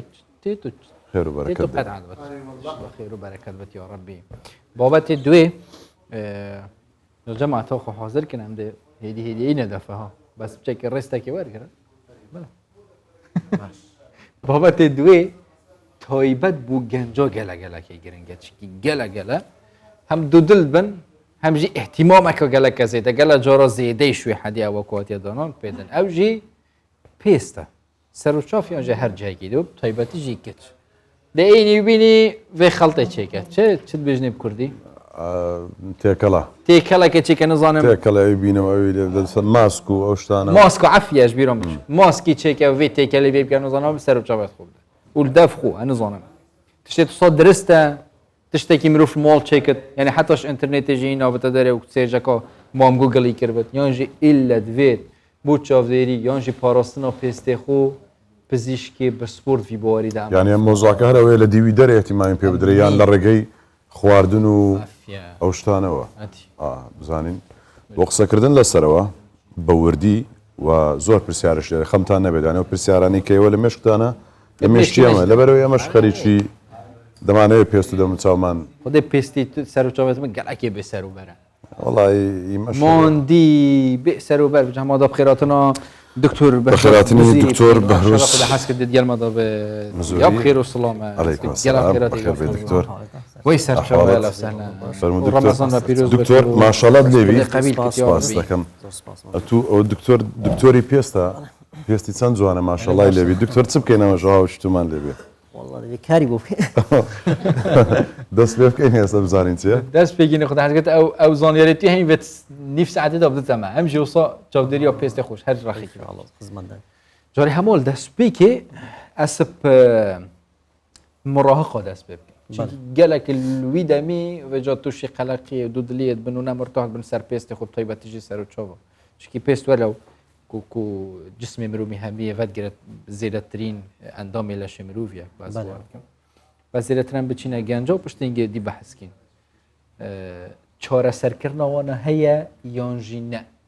île divê doktorek pizîşkek bêje çi bixwe yan jî dirist e maska bikarbîne نخير نا بهيج شكل لاقي درسني دبي إلا بزيشك بسبور وتتشت دياريكت هر كيشك شهر صار تهيبة تخوه هاي جورانا وكريمت هاي جورانا وحبت هاي ئەوانە بژە ماسکێکی سروشتی هەبیتن چارەسەری هەموو شتێکی بکەن دەجا ماسکە کێشۆ چێتکەن بعدێ دەبیتن هەر دایمەن پزیشکی پسپۆر دەبی ئەو بدە چارەسەر دیاری کرد هەرێک و حەسب حاڵەتی خۆ حەسب سەبەبی ئەو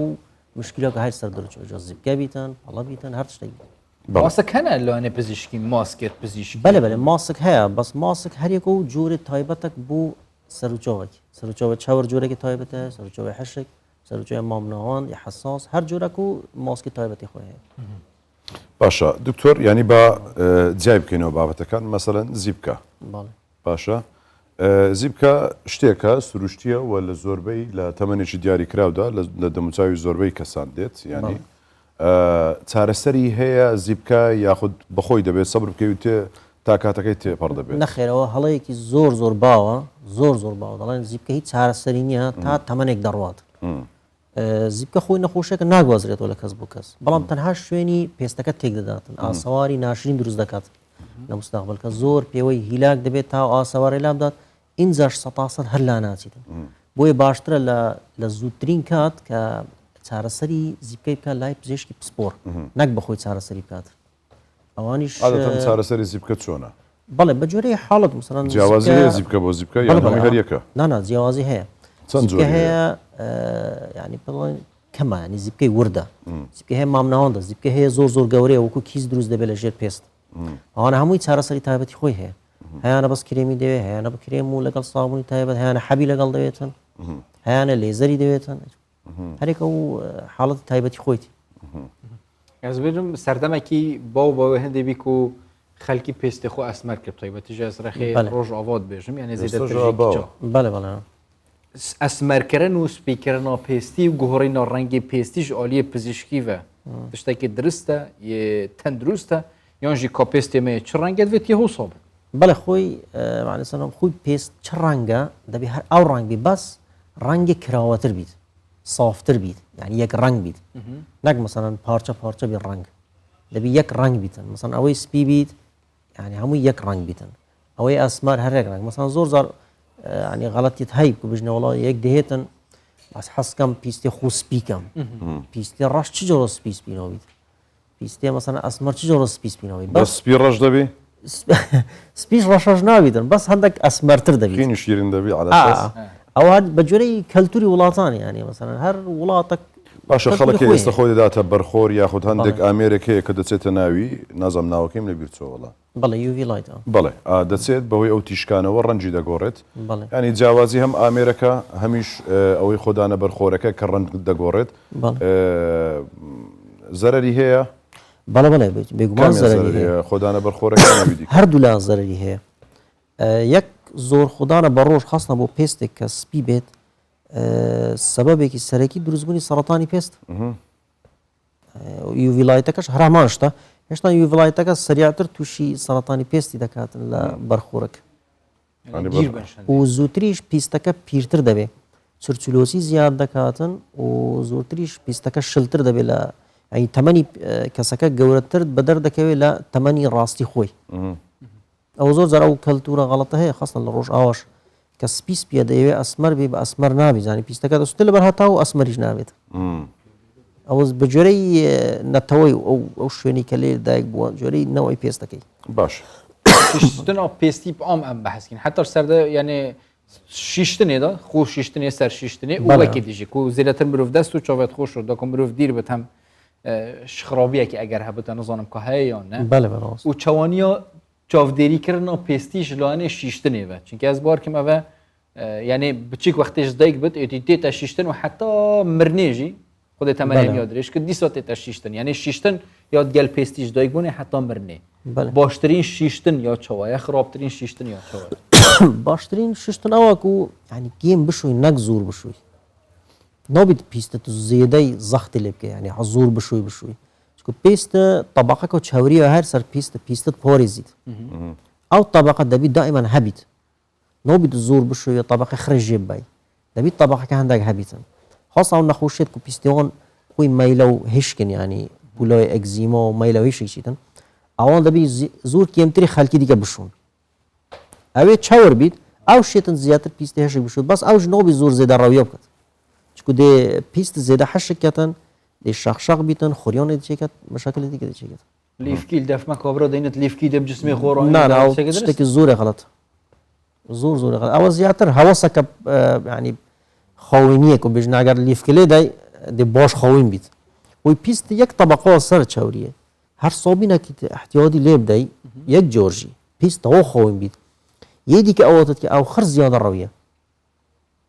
او خر زیاده رویه بودن مشکلات شد بعدين بيني مثلا او خاصه او جند مالك وزور قابط شلون وزور او ديوشون دائما ايتونيا شخ وخريان دستيتون قرن يعني الزبرن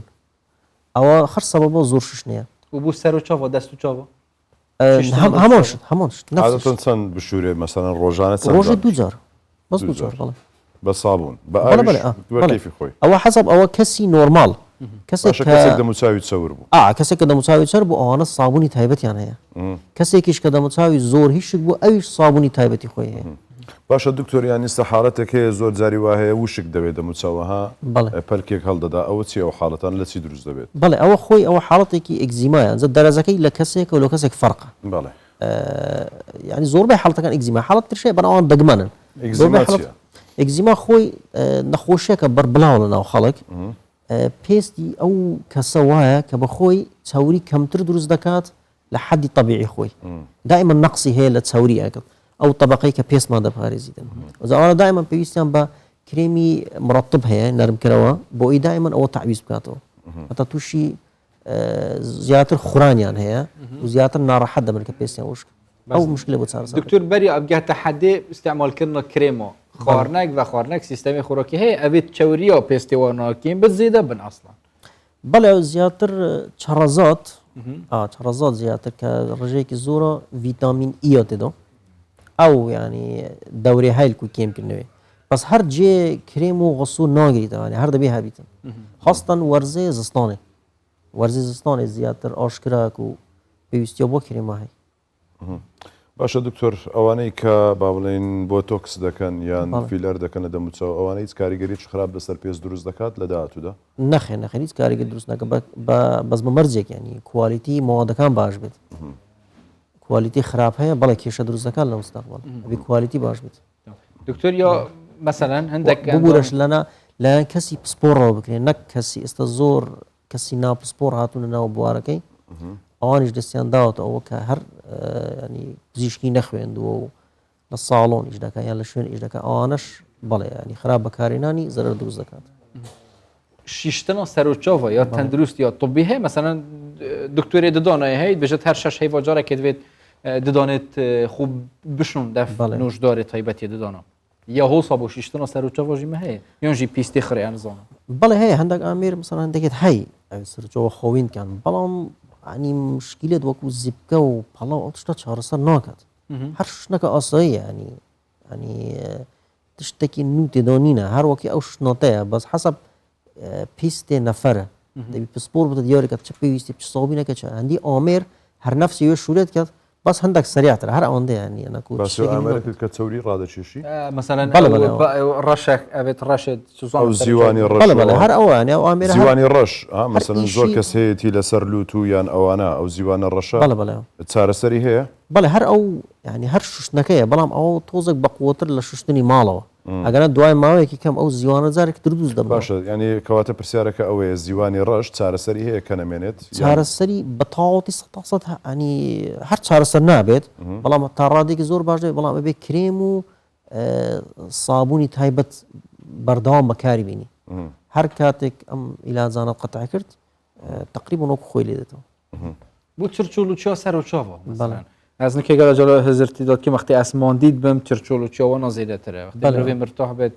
باشتره چاره سریاوانا پریکا نیا درزی و بوتوکس و فیلر و میلر وانتشتا چه ریکادی هیه جاره حتی اگر یه تمنشی بید بو چاره سریاوانا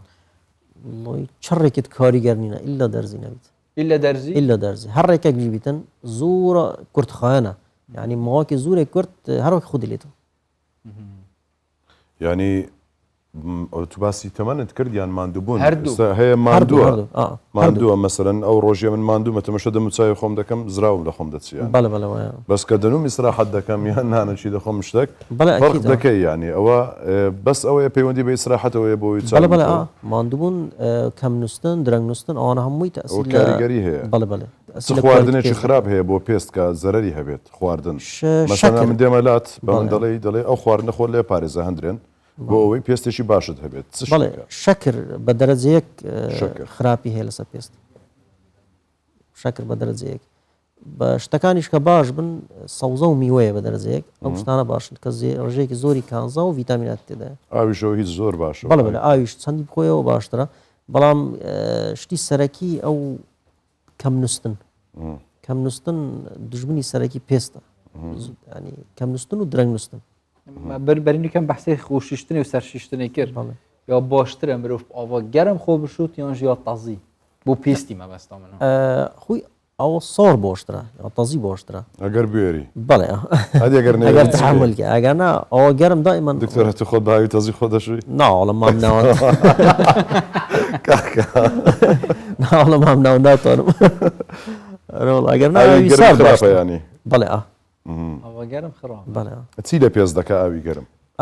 چاوری سەرپێستەکەی زۆر لا دەداتن ئەو کە پێگوڵات مەسەڵەن پێویست دائما بە حیمایە هەیە ئەو پێستێک کە بە گەنجی و بە شێداری و بە ڕۆشنی دێڵتەوە ئەو چاوریەکە لەسەر پێستت هەیە ئاوی گەرم و سابوونی بەقوت ئەو چاوریەی زۆر لا دەدات دکتۆر بجارێ پێستی بکەمە دوو بەش کوڕ و کچ کوڕ بۆ مەسەلا ڕێکتڕۆشینێ و هەڕۆ موسەکێ وێ وێجارێت تڕۆشت بەڵێ کچی هەڕۆ میکیۆجی بدانێت بەڵێ ئەف هەردووکە ڕێکتڕۆشینەوە بەردەوام کاریگەری سەر پێستێکی مەسەن دەبێت ئەو وڵاتم مازم بی پێستێتە نەزانم دێ چلێت و بۆ کچێژ ئەگەر هەڕۆ میکیۆجی بدانێت هەکە مازم بی دێ چل پێستێوانەیە بەڵێ بۆ کوڕە هیچ زەرەر نییە نیەکی درۆشیتن هەم ڕۆژێ هیچ زەرەر نینە باز بۆ کچۆ بەڵێ زەرەر هەیەنی مکیاج دائما پیست ماندیت کات کەواتە لێ ئەمە ئیسراحەتی نێنگۆشکەی خۆتانە نام مکیاج زۆر بکارێنەوە مکیاج زۆرە خراپە حتا ئەگەر مەسەلەن مکیاجەکە چەند کۆلیتی باش بیچێ هەر خراپە ڕێکێکە بەدیل هەیە و چونکی کچێ مەجبور کە هەمی مکیاجی دان ڕێکێکە بەدیل هەیە بوو والله ڕێکۆ بەدیل دەبی دائما خەریکی عیلاجە بڕۆست دەکو چ ڕێکت بەدیل نەکۆ سەریع بیتن کو بژە هەتا هەتۆش بی ئەوێ زیبکە هەبی دەبێت چارەسەر زیبکە بکەیت ئەوێ مەساماتی تۆ مەزم بن دەبی مەسەلەن جەلسە بکە دەکو مەساماتی تۆ مەسەلەن بوون نمونە دێ میکیاجی کرد وەختێ تێتەوە پاقشت کرد ڕێکێکە پاقشتنێکردنێ تەندروست بێت و ئەو میکیاجە پێستی خو بەڵێ هەیە ینی غسوول تایبەت هەیە و میکیاج ژێوەت کە درستی خڕ میکیاج ژێوەت کەتن بەڵێ هەیە دکتۆر باسیەوەت گوتت هەیە مەساماتی مەزنە گەورەیە هەشە بچووکە ینی ئەوە لە بخۆی بۆ ماوەی ئەو هەیە زگماگ ئەو باشە ینی عیلاجی هەیە ئەگەر کەسێک کامیان باشترە مەسامات گەورە بیان گچکەبی والمەسەلە باشی نییە ینی حەسەب جوانی زیاتر دەدات یەکێک دەموچاوی سافتر بێ مەسامات گەورەبی کەمتر ئەو بەستم ئەوەیە ینی عیلاجی هەیە گەر مەسامات گەورەبی دەتوانێت مەسامات گچکە ببیتەوە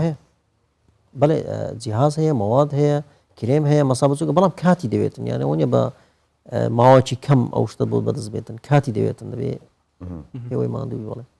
ئەو شتانەی کە زۆر کاریگەری لەسەر پێست هەیە یان ئەگەر ئامۆژگارێکی ئێمە بینەران بکەیت لە ماوەی چەند دێڕێک ینی پێمان بڵێ ئەمە چی بکەین بۆ ئەوەی جوانترین پێستمان هەبێت هەم بۆ ئێمە هەم بۆ بینەران دوورکەوینەوە لە چ دوورکەینەوە چ بکەین چ نەکەین ینی دەبێت دوورکەوێت لە زۆر بەکارێنانی شت مەسەن ئێستا لە بەروی ئۆنلاین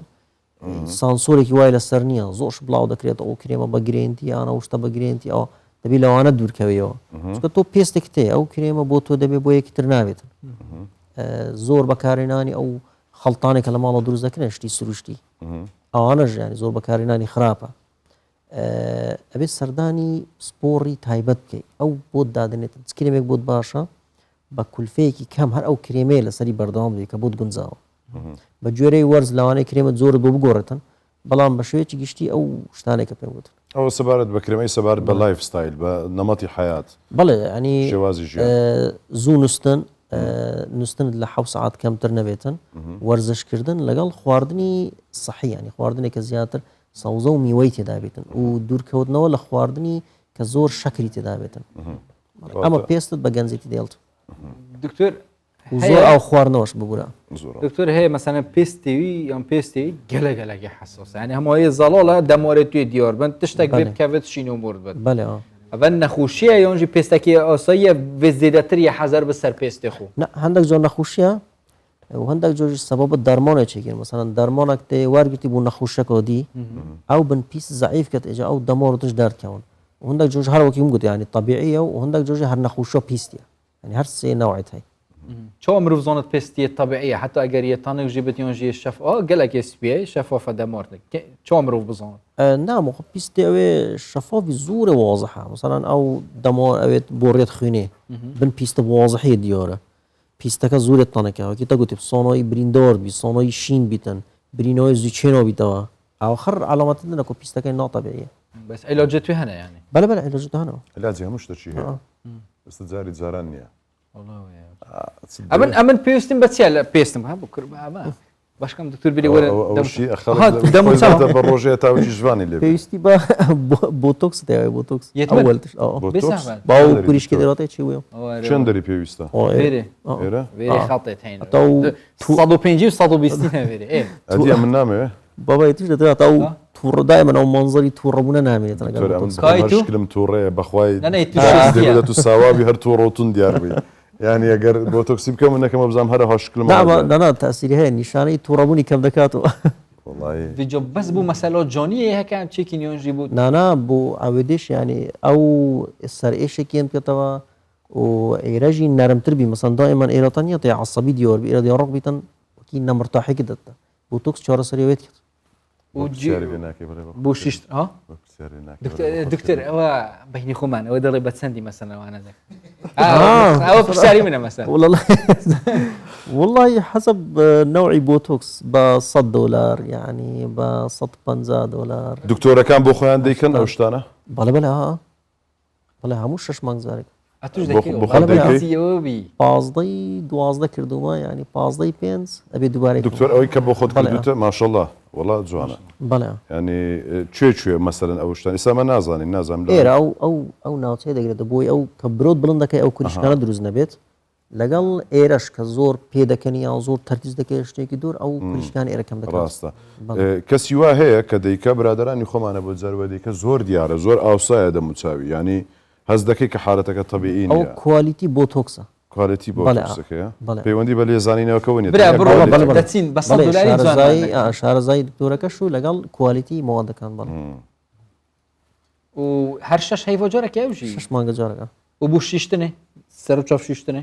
ینی سەر چۆشتن چ کاتێک نییە ینی هەر وەختێکی بکە درستەوە ئەوە هەر خۆی وایە 6 مانگ جارەکە ینی نییە درێژتر بێت نەخێر ناوەڵە 6 مانگ زۆر کەمە وا دەکەیتەوە وەڵاوەڵە 6 مانگ جارێکە ئەگە خۆ ئەمر دەبا هەندشکە پیر بینەوە دەچین شەڵاخمان جان ئەتوش دەتەوێت ئەتو 150 و 120 هەموویە دوورە 5 خەتت بۆ دروست بە 5 خەتە والله زۆرە ئەوەی تقریبا بە $500 هەر خەت و $100 خەتی $100 دکتۆر نەخۆشیێت پێستیت بۆ ناف کوردستانی دەزانە بەحەسکیم چونکی بحکمێ ئەم حتا ئەوە vێری کەش و هەوای vێری چیکەژی کاریگەرێکە ڕاستە خو سەر پێستیت کرد نەخۆشیێت دیارمە هەنە هەل کوردستانی و توش بن بەڵێ دی ئەو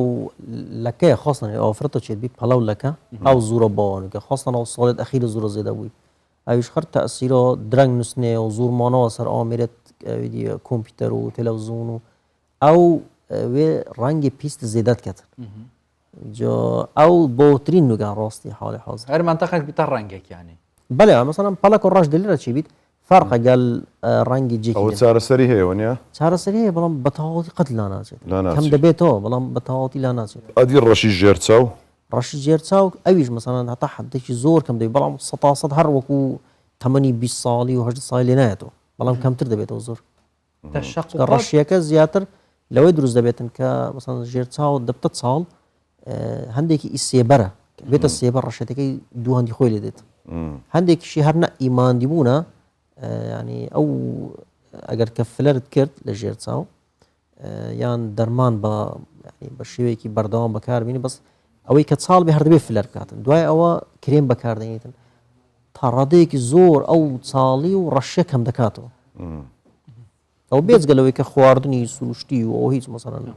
ئاوی زۆر خواردنەوە و زوونستن ئەویش عین ڕەشی ژێرچاو زۆر کەم دەکات دکتۆر بوو دایکا بوو کچۆژی مەسەرەن دایکە کە هەی بشتی ئایالبینی دەبێژێت وڵی تەشققت کاتینە جسمی من نەزانم کوردی چت بێژنی بەڵێ بەڵێ دیۆرە مەسەران خەت بوو کچش مەسەن بێژ وڵە ئەزا قەلەو بیم ئە زەعیف لێ هاتم بەڵێ شەقت کەتینە پێستێ من هەر جەیەکی هەبێت بەڵێ چارەسەریەوەنەوە بەڵێ چۆرسەریەوەن ئەگەر مەسەرەن زوی سەردان و دکتور بکاتن هەندە کرێمێ هەیەک و تەسیرەوەی کێم کەتەوە و لێزەرژی های بەس هەندی زوی سەردان کە بۆشترە چکوک و کەون بن ڕانگیەوەن سپید بیت هەنگی زەحمەتتر چیتن و هێشتا ڕانگیەوەی سوورد نوی هەنگی تەسیرۆ لێزەری زیاترە سەر باشە دکتۆر شتێکی دیکە مەسەن کەسی وا بۆ باڵێن دەموچاوی زیبکەی زۆر بووە بە زیبکەکانیشی زۆر دەستکاری کرد و تەقاندی و چاڵ دروست بووە ینی ئەو ئێستا ئەو چاڵ کە لە دەموچاو دروست بووە چارەسەری هەیە بەڵێ چارەسەری هەیە زۆربیان لێزەریان پێویستە هەندێک ئامێری تریشان بەڵام لێزەر چارەسەری دەموچاوەکە ساف دەکات بە تەواوی یعنی ناتوانین بڵێ 100 بەڵام تا 1970 مثلا خەڵک ئەگەر ساڵێکی بچوک ببینێت دەڵێ هێشتا هەرماوە ئەو حسابەوەی ناکە مثلا تۆ لە 15 ساڵی 13 ڕۆیشتە 2 مایە یان ئەوەی 2 مایە کە زۆر سەطحی بوونە وقتی خۆ زۆر قوڵ بێ زۆر سەطحی بۆیە ناتوانین بڵێ 100 طبعا یا سەر پێستی میە گەلە جۆرەژی کچیۆنژ حتا کوڕژی بوو هەر جهێکی بوو لە شێخ وەختی لێزەرێتیم بۆ هێنە نەهێلانە میە ئەو کردنەوە لێزەری بوو ناوبەرنە میە کاریگەری سەر پێستی هەیە مەسەن چکی بەری گەلە جۆرەوەت گوت وڵاکە بۆ سابەت ئەو میەشی ناو دەرکەوت دێش ناودا نەخێن ئەوە فکرەکە زۆرە غەڵەتنەوە خەلکیەوە باوە هیچ ئەسڵ ئەساسی منی و چ مشکلەی نەسەر پێستی ئەگەر لێزەرێ بکەم بوو میەها هەر جهێکی هەبێت بەڵام زۆر جاری وا هەیە کەسەکە بەهۆی بەکارێنانی لێزەرەوە دەموچاوی لەکە دروست دەکات بەڵێەوە لەسەر جۆری ئامێر ڕادۆستێ شارەزایی ستاف ئەوەی کە لەسەر ئیش دەکاتن شارەزایی دکتۆرەکە و لەگەڵ جۆری پێستی کەسەکە هەندێک پێست هەیە هەر بەخۆی ینی دەڵێن هەنجەتی هەیە کە لەکە دروست بکە هەر تۆزێک گەرمی بێت بە ڕۆژ بێتن لێزەر بێت هەر جۆرە گەرمیێک بێت لەکەی دروست دەکاتن ئەوەش دەوەر دەبینێت دکتۆرم گەلە خۆشحاڵ بین زۆر سوپاس بۆ نەق و پاراستی گەلەگەلەمونین و شلاخفنەوە کاریگەری سەر تایبەتیژی کارانینە ماسکە هەوێت گەلەکی چەمە دەبینی و یاڵاوی تشتی ماستی تێگەلکە و نزانم چت بێژنێ زەردە چەوە سەگەرە تێگەلکەن ئەس بینم خوشبان تشتا دیرکن هەر نەرتسەکی وا دیت یاڵا چێکن ماڵ و سەر و چاوێت خۆبدن سەرچاوێت وە جۆنان خودی نعمەتەکەت گەلوەکیری پارێزن ئەوە زۆر ینی باوە ئالوڤێرا باشە لە دەموچاوی بدرێ باشە ئالوڤێرا لەوە پێستێک ئەگەر وشک بێتن بەڵێ ئەگەر وشک نەبێ ینی ئەلاگە وشک نەبێتن هەندێکیان زیبکە دروست دەکات بێتەوەی زروبنی زیبکە بێ ئاگای لە خۆی بێت بەڵێ ئایشاڵ خزمەت داین ئەم دێ پێک بچین ئیشلام دێ پێک بچین خەبەنە بێگە 6 نفر پێکەوە دیسکاوت 5 دلارە ئەس سکرتێری دکتۆری مە 405 دلارە دەبێت حسێ نەنێ شەمیە گەلک مەمنون بووتە دکتۆر سپاس بۆ دەرفەتە شەمیە گرنگتر و پێست ئەو تەبەقا و جسمی مرۆڤی هەمیە فەتگرێت گەلە پێتوی هەندێک و تو پارێزی بەرێ بگاتە هەندێک و تۆ بچی عیلاجکیان ژش دەف خۆ تشتێکی لێ دوین نەمەسەلا بەسەر و چاون هەر جایەکی دیژێ جسمیانە هەر تستەکرد دەستەکەت یاڵا بینی تێبدی و ئاوێ زێدا بەخۆمێکی دکتۆری بەحسکردە ئەو زۆر گرنگە ئەو ینی بخۆم زۆر جاریوە تەجربەم کردێت کە ئەو زۆر دەخۆم پێستت فەرقی هەیە ینی ئەو کاتانێ مەسرن جاری وا هەیە ڕۆژانە ئاو کەم دەخۆی یان میوەت کەمە هەست دەکەی ینی ئەو چەند ڕۆژە هیلاکتری زووتر هیلاک دەبی دەموچاوت ئەو حاڵەتی ها مەسەرەن دکتۆر باسی کرد ئەگزیما و شتانە وشک دەبی پێست کەمتر چەور دەبی کاتێک کە ئاو میوە و تەڕاتی تێدا نیە مەسەلەن ئەجگەلە جۆرە سەتکیمە خۆت قودی کە دێوەڕە بێ سەتکیمێ و چەندێ مۆندی هەندە جۆری سەکی مەسەن دلێت تێ خۆشە وڵات دەڵێ باش حاڵەتیوانە شەمووی تەسیری هەیە و کاریگەری هەیە و حاڵەتی دەرونی ئەوانە کاریگەری هەیە نوستنشی بازگەلانە نەبیجا ئەو وڵات دە پێستێمە جان بتەم گەلە منبین مەگەلە سەر پێستیەوە خەفت شتێکی خۆش دەفجەماعەتی ئارێ ساعت چەندە وەختی مەگژم نیو باسی پێستکەین تشتێکی خۆش پێشکەشکە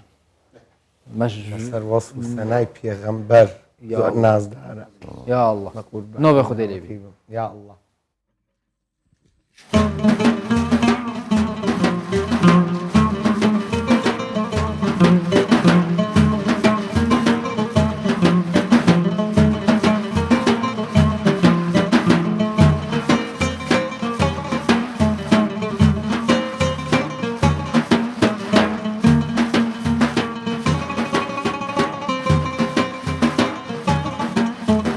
بيغمبر نازدارا صاحبي أسرارا بيغمبر نازدارا صاحبي أسرارا كن خوشي كن زارا شفيع دون غبارا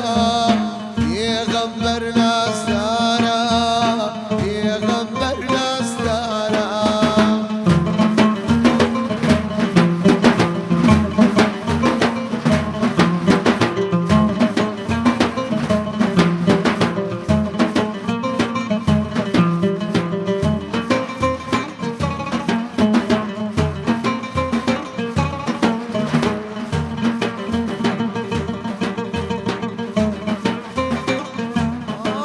آی جمالی پیغمبر لما جوان ترا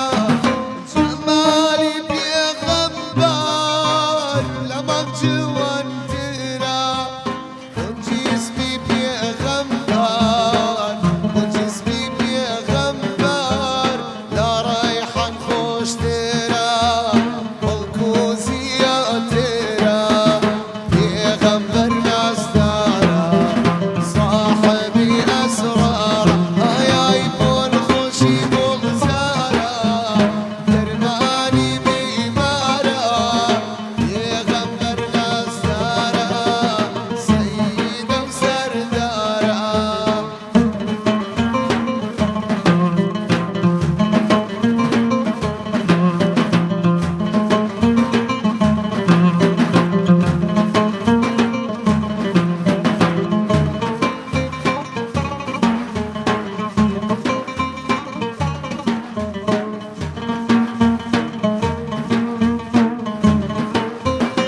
آي دسمال بغل ببرين ورب العالمين دسمال بغل ببرين ورب العالمين دواي لخوش بنكان دواي عفو بنكان وهمو مؤمني همو بظن آمين يغمبر نازدارا صاحبي أسرار يكون خوشي غزارا شفيع دون غبارا يغمبر نازدارا يغمبر نازدارا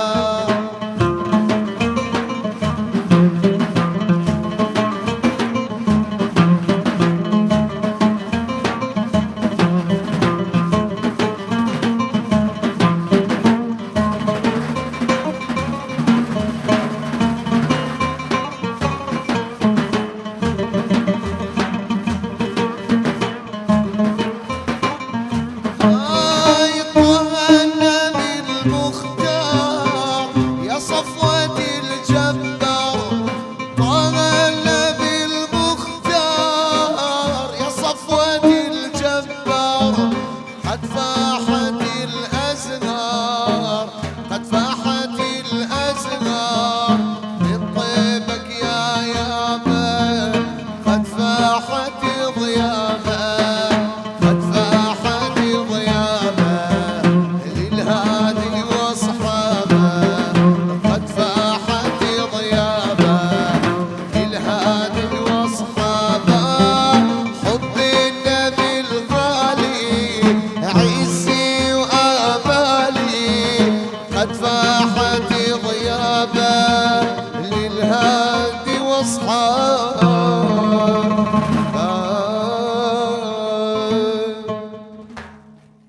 وی ایشالله خودش ترازی به دست خوش بی وی دوباره هر بشی ماندونه وی دنگ هر هبی یا ربی وی خودش ترازی بشه لە بدايتي وحبسين لە بدايەتی کە بەدەفەکە داخل بووە من زۆر حەزم لە دەفیە ینی ئەوجا پێم گوت کابینە کابزانم برام دەکە نازانم حەزی لە دەفیە و نازانم ئەی هاوارەیش نازانم الله ما خودی لێ پیغمبر نازدارە الله صاحبی ئەسرارە بون خوشي گوزارە شفيع الله سيد سردارە پیغمبر نازدارە پیغمبر نازدارە صاحبی ئەسرارە الله پیغمبر نازدارە صاحبی ئەسرارە خودی بتا چێک بژم نەمت جێ چێکرد نەتە جێ چێکرد نان بۆ نانەوە قەسیدە و دەفیش بووێمە زەڕ بە باشتر بوو دەزانم قەسیدە زەڕم ئەوەی نابیەوە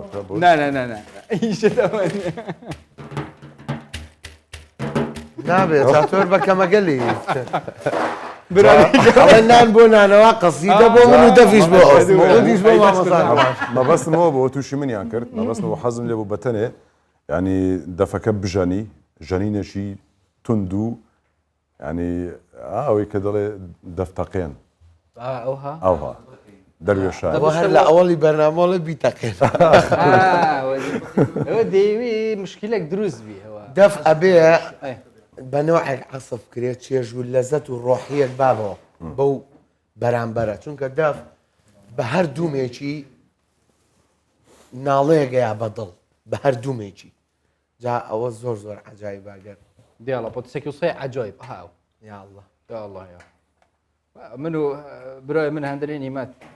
چێکی دیاڵە ناوەڵە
دەست خۆش وی هەر بژی وی بە ئیجازەی مامۆسا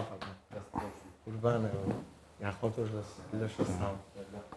دەڵێ دووسێ هەن و کاتمە مایە دەستێکە بەس قسان ناکەین دەمەوێت ڕوان ئەسفەکی تایبەت بکە ئەوەی کە ئاچی پێ دەڵێن گوتت هەندێک تەکنیک و شتیوا هەیە لە وەختی ئەسفی گوتت چیە جارەکەیت کە بە منت گوت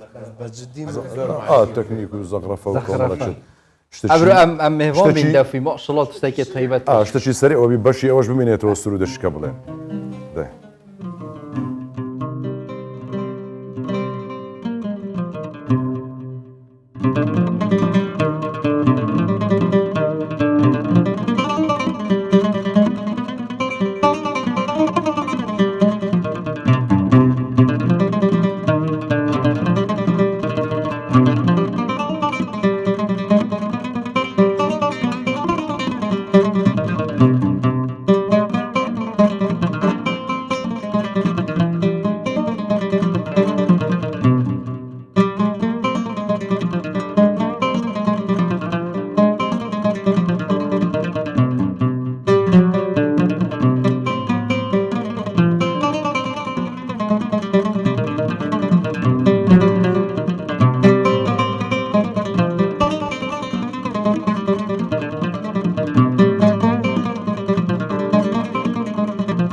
خۆش دەست خۆش دەست خۆش جام بوو سەر 120 توی ئەی بۆ بۆ ناڵی بڵی تەلێکی بخردێنە دەفەکە بتەکەێنە بڵە تەلێکی ببسێنە وی دەستێتە خۆ ڕۆژێکی دیکە پێی دەڵێ ئەرە پسایە قەت لە دەستت نابسێ ماشڵای لەوێنەی نییە بە جددی دەست خۆش لەگەڵ زۆر ساڕوان دانیشت تایبەتە مامۆستا وەختێکی لە هەولێ راجێ پەنجەی دیار ماشەڵە ماش وەختێکی کێمی وای ئەم دەخۆتڕ خۆزین و تشتێکی تایبەت دمایکە کوردیە عەرەبیە چییە؟ وڵی بەدڵی خۆتان والله هەستان لە عەرەبیە لە کوردیە ئەدێ تا خۆشیوە 24 هاتە پێشکەشکردن ئێشەڵە خودی قبیل کرد خۆشی وایژ سەحەت بێت و مەژبیر نەکەن وەختی هین دوعا بۆ خۆتکەن هەموو نۆڤێ مەژیب بکەن دیان سەلام عەلیکم خوا حافیز و کەرەم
ببري لا غشلك انا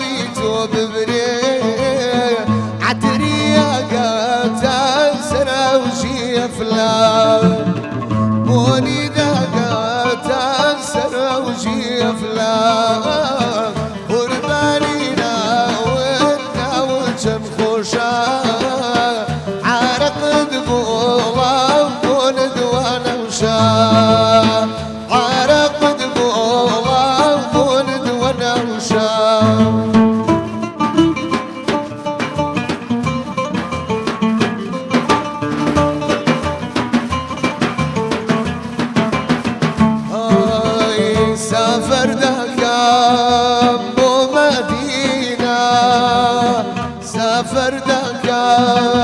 بو مدينة بو ليلى زور شيرينا الله الله الله حبيب الله شفاعة يا رسول الله الله الله شيد ما